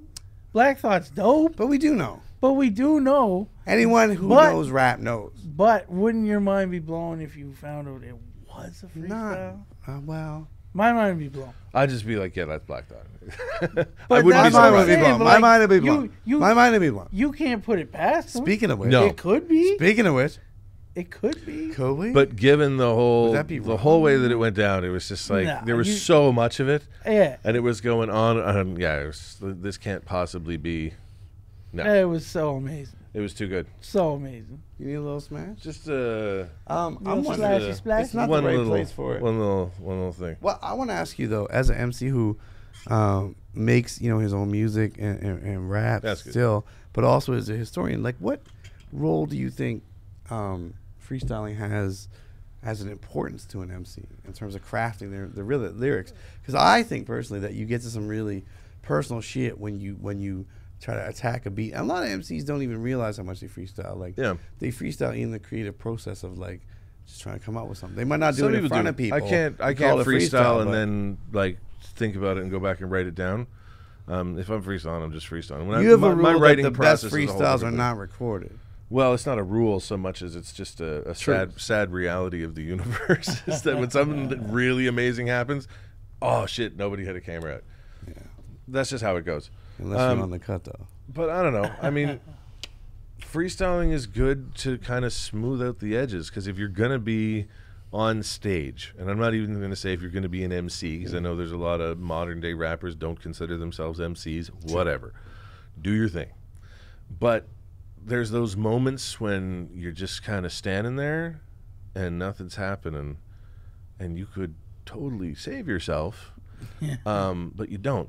And you see that in like rap battles where it's like your job is to rip up that other person, and then you see them forget their rhymes and they just. The something Pato was really good at was coming back with that freestyle off the top, just like anything. bodying them, you know. Like, say your shoes like, look terrible. Yeah, but what they just Man, said. I, like I gotta applaud them battle rappers, man, because they come up with some witty ass, like do, off though. the top, like Oh yeah. I'm just gonna throw this little 2-3 bar jab, and that's before it. I kick my verse off. That's you that need, that adaptive I wrote. shit where it's But that like, shows you can mesh it. and I Yeah. really applaud them guys because I've seen some really good rebuttals come out of that. Yeah. that's the skill. I mean, that's it. Because if you Yeah. can do that, if you can just pull together 2, 3, 4 lines Yeah. and hit them with that before you move on to the other stuff, that's great. The other guy's standing there talking about something you've already moved past, Yeah. and, you know, or they're standing there just like, I got nothing, and they freeze up until somebody else's time. Say something, Yeah. anything, and like the basic ability to just like, I'm just gonna go and start doing something. And I mean, in the context of battle, just start making fun of them. Yeah. Just start clowning on them. Anything. But if you're at a show and like you fuck up a verse or something, you can make that seamless. You can make, oh no, they don't know you fucked up your verse. Just slide into a little something else, make it Yeah. cool, put some style on it. You're golden. No one knows. Quake was always real good at that. Oh yeah, Real good at that, man. Who's the best freestyler you've ever seen in Halifax? Corey Bowles. Corey Bowles. Ooh, nice. Yep. There's a lot of great freestylers here. Go on. Ghetto Socks is really good too. Obviously. Quake is amazing. Socks is dope. There's a bunch of really, Quake is dope, really man. good. When your boy Catfish. Yeah, no, there's a lot of really good freestylers, and I've had the great privilege of ciphering with a lot of folks. the And best. the best is I think Corey Bowles. Really? I think he's moved What on. was But made him so great? his versatility, his wittiness, his total embrace of who he is and what he's about in that moment. He's gonna have fun with it while also like thoroughly humiliating you. I mean, I know lately he's off being a really successful filmmaker and Shout out to Corey. Like, Yeah, I want absolutely. Corey to Check sit in the Love Shot seat Killer. real Killing shit soon. right now. Killing Let's shit. get Corey in the yeah, seat. no, but even last year I got to see him do a show with Suddenly Listen. It was like an improvisational music thing with him doing mostly dance stuff. But I think there was a little freestyle thing that just happened for just a moment. It was like enough to like, yeah, he's still got it. Yeah. I want to ask you a question about something that I wrestle with, and I think it's something that is important to talk about. You have a really, you have a son, and I don't want to, put his name out there or his age out there, but he's of an age where I think that we've been able to see the effect of parenting. It's not like he's brand new. We've been able to see like what parenting can do, and when it comes to music, I think there's a lot of people that wonder how to address sort of hip hop, how to go through the trials and tribulations, if you will, of what's in hip hop, like the swearing, obviously, but some of the social, issues that are brought up, some of the stuff. And you, I think, just over the years, kind of looking at what you're doing and talking with you, you've sort of played. I want to ask you that, like, how do you, as a guy who loves it as an art form, knows it has those rough edges, how do you navigate that with a child? And when Wu-Tang says, Wu-Tang's for the children, how do we make sure that that's the case? Like, talk to me about parenting as a hip-hop lover. Honesty. We don't shy away from any of it. So when you hear like the N word, which I don't We've like had that phrase, conversation but- since he was old enough to understand what it So was. what'd you say to him at a young age? That I'm just getting Well, I mean- tips, on the fly right here myself. I talk to my kid about like Foucauldian power dynamics and stuff. So I'm like, look, there's certain words that we don't use, and there's a reason we don't use them. So let's look at the history of it. This is how How it old was is he used at this historically. point? Old enough that he can ask about it himself, and maybe he's heard it on the schoolyard. 2 days. and comes to me. 2 days old, yes. Like I'm school hardcore. age kid. People might not think that looking at me. You just talk about the stuff. I'm Like, fucking be honest about hardcore it. as fuck. This is a particular word I'm like that has been Grant. used in a historical context, and now you've got it in this context. So let's look at power and who has the power in a situation where it's used. Sure. And if it's being reclaimed or if it's being used by a group who kind of owns it, then that's, you know, okay. If it's being used in a, you know, power directed downward Kicking situation, down. yeah, then you can't be doing that shit. And the same with, you know, gendered and sexualized language and all of that. So we'll listen to hip hop stuff and then have, you know, very long conversations about social issues and where things fit, and he's interested in that stuff. And why sugarcoat it? Why say it's not important, it's not about anything? It's about everything. Hip hop's about life. So if he likes that, he likes the song, what's this about? I'm going to tell him, like, yeah, let's have that conversation. I want to say shout out to Shooty Boo, but maybe that's not the name. Always. He's always going to be Shout out Shooty Boo Shooty Boo. in one way or another. The dude, like, honestly, like, Shooty Boo 2021, you know what I mean? He's Where the fuck going to that be all right. Oh, he's a good dude. He's got some skills. I consider him like a godson, even though I don't believe in either of those things. Well, fair enough. Yeah, no. I mean, God or sons? No, I believe in sons. Shout out to Ben. I don't believe in the sun. There's people who don't believe the earth is round. I think the sun is a hoax perpetrated by I saw Ghetto Socks. Like shout out to like hip hop blasphemy. I saw Ghetto Socks say something like, let's post something that had like 9 million comments on it. It was like, on the flat Earth world, how do you have sunsets or something? And there's like a billion people commenting on this. And I was thinking, if you're stupid enough to believe in this flat Earth, yeah, what the fuck that's after where, that? that's where Like, I'm who at with cares? the freestyle Who cares argument. after that? It's fucking That's where I'm ridiculous. at with the what is and what isn't a freestyle argument. It's like, are we really spending our time on this? Let me ask you this then. We got Let me ask nothing you this. better then. we can be doing. No. Let me ask you this about the freestyle argument. I want to ask this. So forget all the definitions. Yep. You're an MC. Mhm. You are personally, you know. Sure. yeah. Yeah. Whatever. Yeah. Someone says, "Yo, you're an MC. I got a beat. Mm-hmm. Show me you're an MC." Yeah. And put the beat on. Yeah. And you're in a scenario where people are looking at you as an MC. It might be an interview. It's the Diddy rule. Do you ever hear that story about Diddy meeting? Tell me about it. I can't remember if it was Mace or it might have been Biggie. Tell but us. they sat down at a coffee shop. He was like, "Rap for me right now," and like on the I spot, think he that was like, Mace. "Yeah, I think it was I think it Mace, was but it was Mace. like, just go. Yeah, no, it wasn't big. But what do you think You've about got my attention. Yeah. Go." Yeah. And if you're gonna drop it in that moment, you're not getting signed to Bad Boy. No, it was so, me. I think I heard that story. What do and you he was think like- about that? As soon as he was done, he's like, "Yeah, I know. Yeah, Yeah. You're So on." what do you think about that as an MC who say like, "I won't do that"? Well, but that's what I think. I mean, that's what I think is the Mace rule or the Diddy rule. It's like if somebody wants you to throw down, and it's not like at a party where they're like, "Dance, monkey, No, fuck that. dance for Fuck me." that. I'm not talking about But that. Mace would have owned that situation too, Yeah, because he was always that guy, like trying to. if kick you're off, being about your rap shit, he was always the guy trying to kick off the freestyles. That's Like true. he was always telling everybody to rap, Yeah. getting ciphers going and stuff like that. So Yeah. like, if anybody yeah. would have owned that moment, Mace. definitely Mace. but it's like be it's that like the elevator pitch. You know, you have something ready because if somebody comes Yeah. along who can do something for you and says, "Let's see what you got," and you're like, "Well, you know, I don't really do that in front of people," or Yeah. you know, I'll get to. I know you people missed that that. have been in that situation. You're gonna miss that I know opportunity. people that have been in that situation. Yeah, do a I don't know, ham man. bone clapping No, on your man, knees. I just want to look whatever up you need look up to. a man,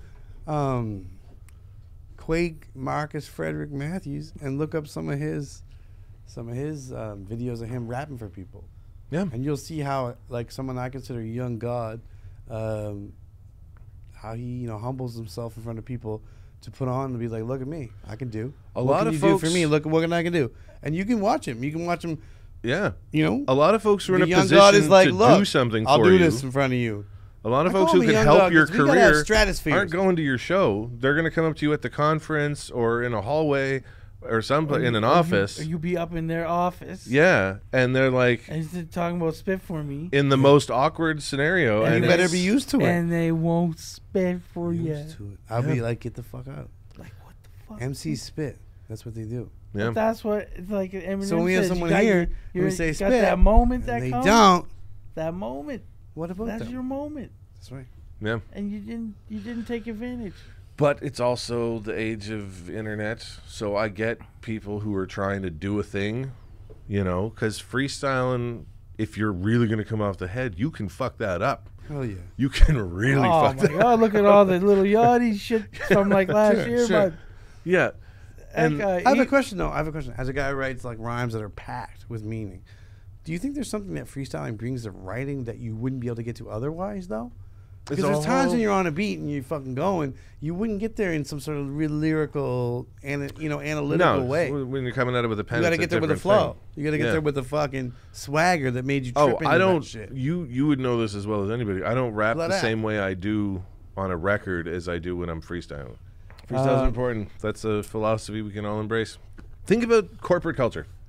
Think about how corporate culture could benefit from something like freestyling.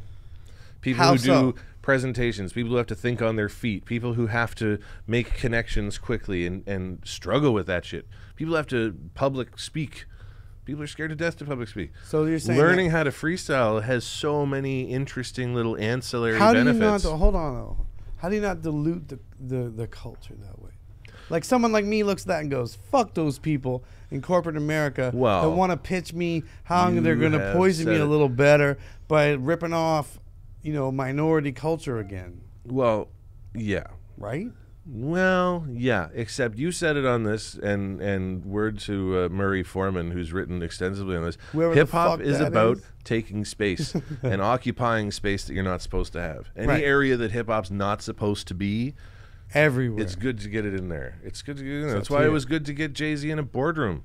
And people were like, oh, well, now he's just, he wears a three-piece suit and he's not in touch with anything. Great, cool. There's lots of people covering that end of it. You need more rap representation in corporate America. Why isn't there rap representation in hospitals? But hold There up. could, Hold there's up, so hold many up. different ways that But- hip hop but wait. culture could service our lives. But it depends who's servicing who.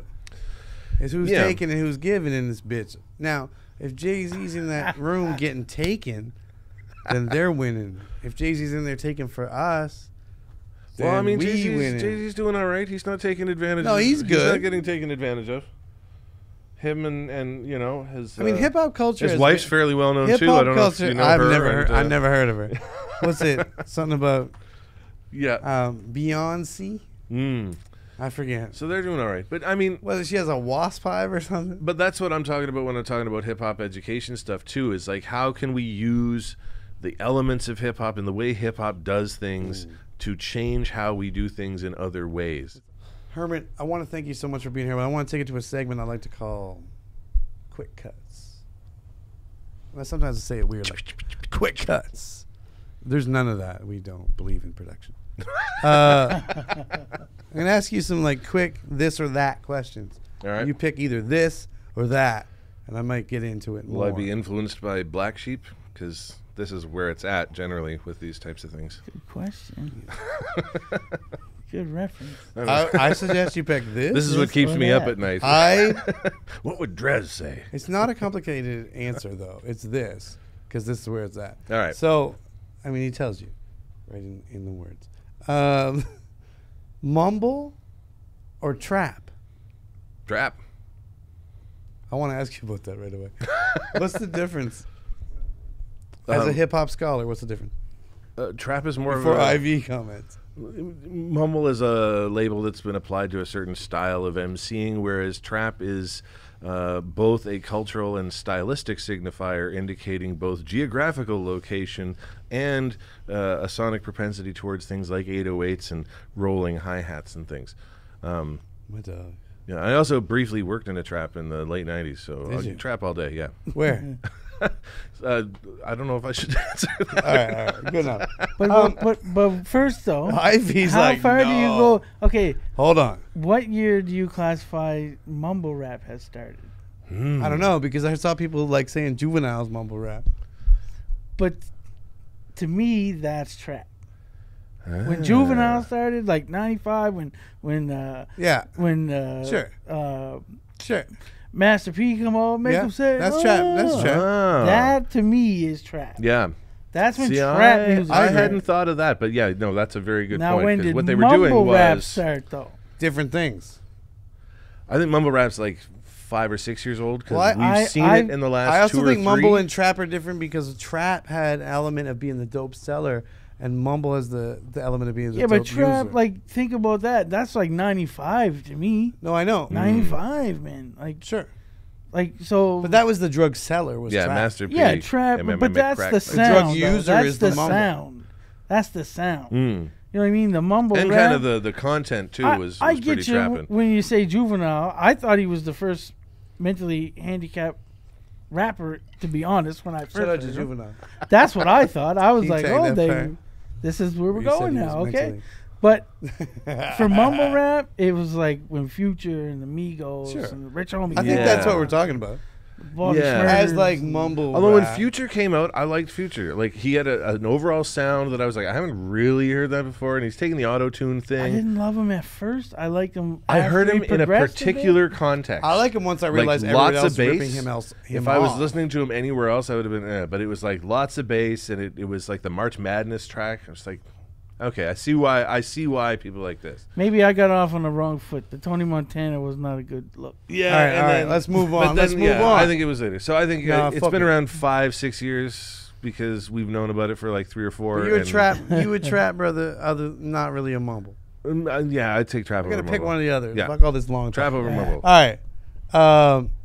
Battles over a beat or not over a beat?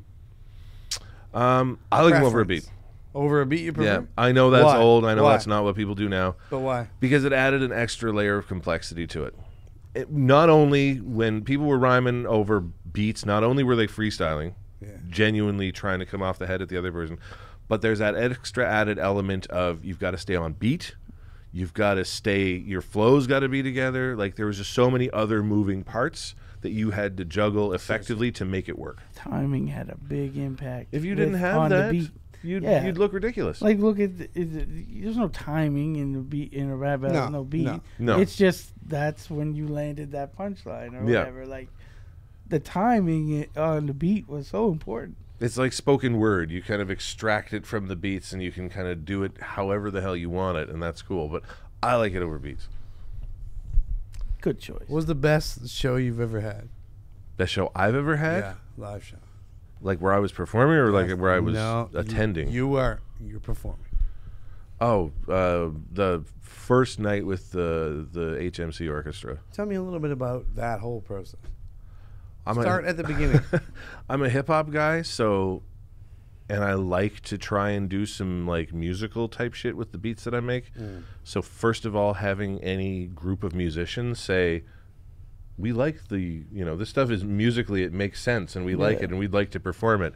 That for me was huge because it was like, who are these people that did that part? so that would be John Bogardus, who runs the joint, and So Halifax Music Co-op. Music Co-op, yeah, and Mark Bluen is a guy I sat and Yeah, worked with, and he wrote out all the stuff. He like listened to my tracks. He's like, "We're gonna make this into an oboe."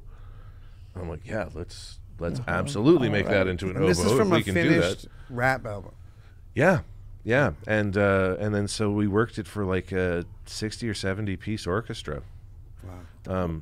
It was amazing, and there's only a couple of rappers from around here who've gotten to do that. You know, Buck has gotten to do it a couple of times at Symphony Nova Scotia, like one or two other folks maybe, but that was for me huge. Now it wasn't the second night because the second night I was so in awe of the whole situation. I blew my cue, and I missed. I saw the first. I missed night. my line. So And when you're just playing a show, you can be like, shit, run that back. When it's a whole fucking orchestra, you're just like, oh no. And I had to scramble and get back on track. Nobody claims to have seen that, but I'm forever haunted by it. coming So- out of that, so do you wish night you just number one for always me, had though. it? was really good. I feel like you wish you always had an orchestra after that. It's a powerful feeling. It's Do you see Nas at the Kennedy Center recently? yeah, and I watched like Kendrick do it last year with the National Symphony Yeah, Orchestra. It's such a different thing, but if the orchestra is willing to do weird stuff, like at one point all the woodwinds took off their mouthpieces and went because I had like an old internet sound effect or something, and they're like, how can we recreate that? And they're stomping their feet and Crazy. like that was cool. And you all just did that live while I'm standing here spouting all this stuff about, invisible governments are coming to get, Oh, it was crazy. It was How do you top something like that? I don't even know, man. It was wonderful. That's dope. I hope to do it again. More rappers should sign up for that too. Like any rappers who got any kind of melodic content to their stuff. I think Rhea May just did it. Yeah. She's done stuff with the Symphony Scotia Orchestra. Symphony, Yeah. But the Halifax Music Co-op is a group of it's a group of musicians who offer cheap music lessons for kids who can't otherwise pay for them, and they run a community orchestra. And every year they have this thing called Inventions where they get a couple of local bands who submit their stuff. They pick a good one, and then you put on a couple of shows working with an orchestra. So that's crazy. More rappers should get out and do this. Like, if you've got any kind of melodic content, submit and get in. Yeah. And then you can be, spend the better part of a year working with an orchestra who's going to play your stuff. Or even producers. Wow. I mean, my God. Producers yeah. would be wild. If you got stuff that Producers would be super wild. Then you could draw from that. You could be sampling that shit while the whole thing. Yeah. Oh, God, yeah. But, I mean, live sample. Just the musical validation of it, Looping. though, of, like, real musicians were like, what you did made sense musically. Because I'm not musically trained. I don't read music and stuff. So just having somebody say, like, no, that worked. That's dope. That was nice. Herm, I just want to thank you for everything you do for this scene. Yeah, man. We turn to you much respect as an archive a lot, and something we got to go back to is this Atlantic hip hop archive. Like, what's the plan for that? And I want to sort of lead into that, into you talking about a track that's going to take us out of here. So the hip hop archive is basically coming off the end of my thesis research, which is a 200-page history document, which frankly it's really long, about local hip hop history. It's long. I don't know, that's not everybody's bag. So I was intending to write a book following that.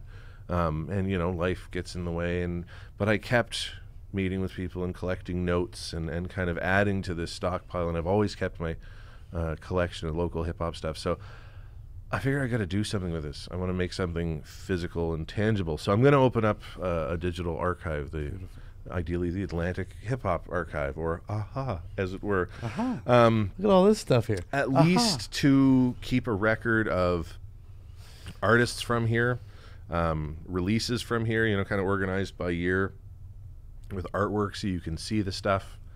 I've got more than 600 albums that I can get the thing kickstarted with.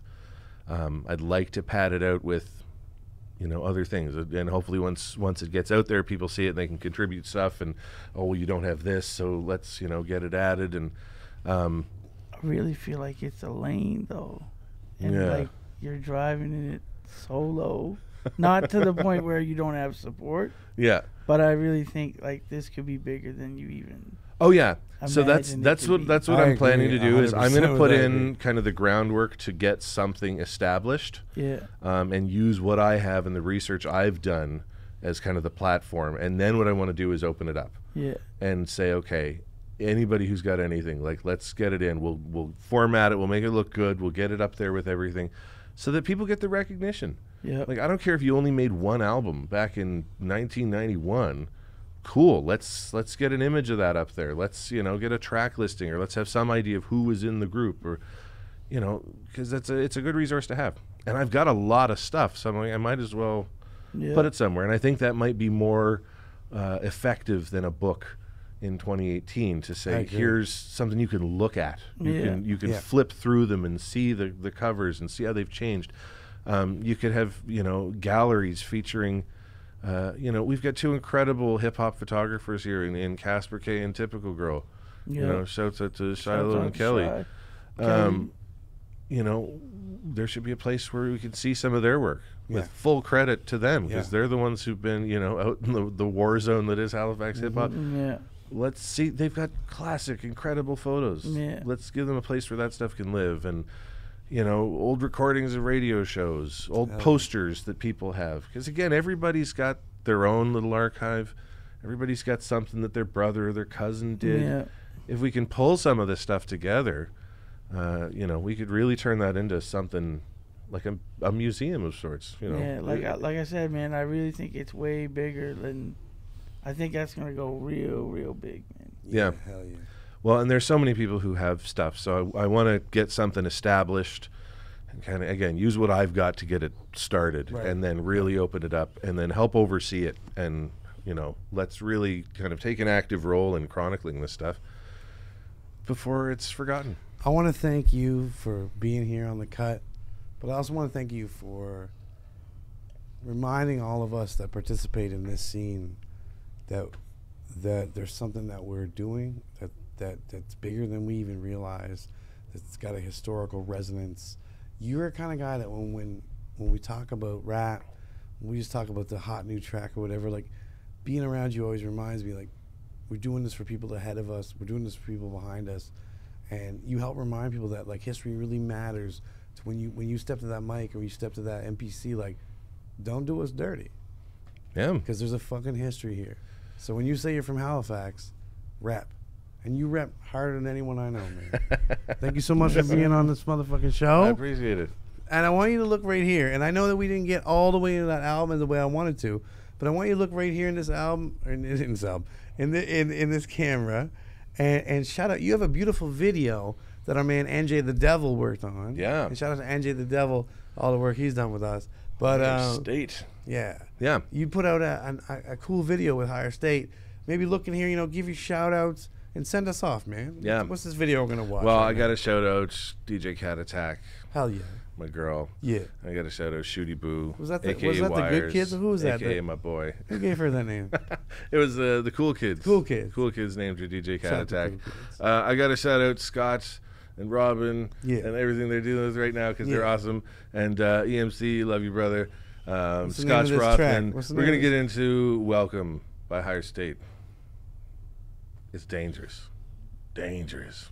You watching The Cut. Herman of the Woods. Remember, tell the people that you care about them. Rap noises. Help rounds off the sharp corners. Makes it a little easier for us all to move. In the meantime, in between time, keep your nose clean. Blood out. Yo, check 1, 2. Higher State. IMF. EMC. Higher State. Herman of the Woods. Scotch Rothman. IMF. Welcome to the world we live in.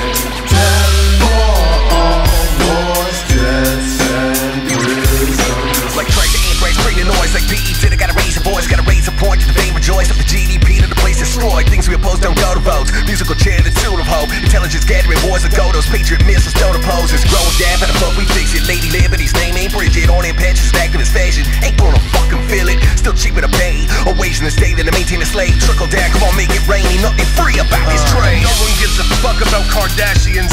It's a distraction from the fact that our whole system is collapsing. And the news is just outrage du jour. And the wages of war so rarely make it to our shores. I hate to state the obvious, but we backward hack the process. Moving in a circle is not equivalent to progress. Step west, step up, straight up break out of the mold. Cause sometimes it's better not to do what you were told. Welcome to the world we live in. Death for all wars, deaths and prisons. Welcome to the world we live in. Drugs for all, regret your children. The power to change the world lies in public opinion. They wanna win it with CPR to resuscitate their image. That protest was a taste test for Dr. Pepper Spray. A parade of underpaid who celebrate the executive raise. The detained on vacay, Guantanamo Bay, watch with babes. Surf waterboard and play at Intel trivia games. Distorted courts report of killing civilians. The women and children of militant villas will kill their officials and missing their village for riches before they come get us. Really think they'll let us steal fire from the gods? We'll need guerrilla tactics and a will to test the odds. They kept us out of practice and blacklisted the rebellion. Othered opposition, in fact, twisted when we tell them. They got the guns, but we got the numbers. And things are gonna get pretty hot this summer. I used to run from cops, but no, not this time. When the bombs stop to drop, watch, they're gonna be the front line.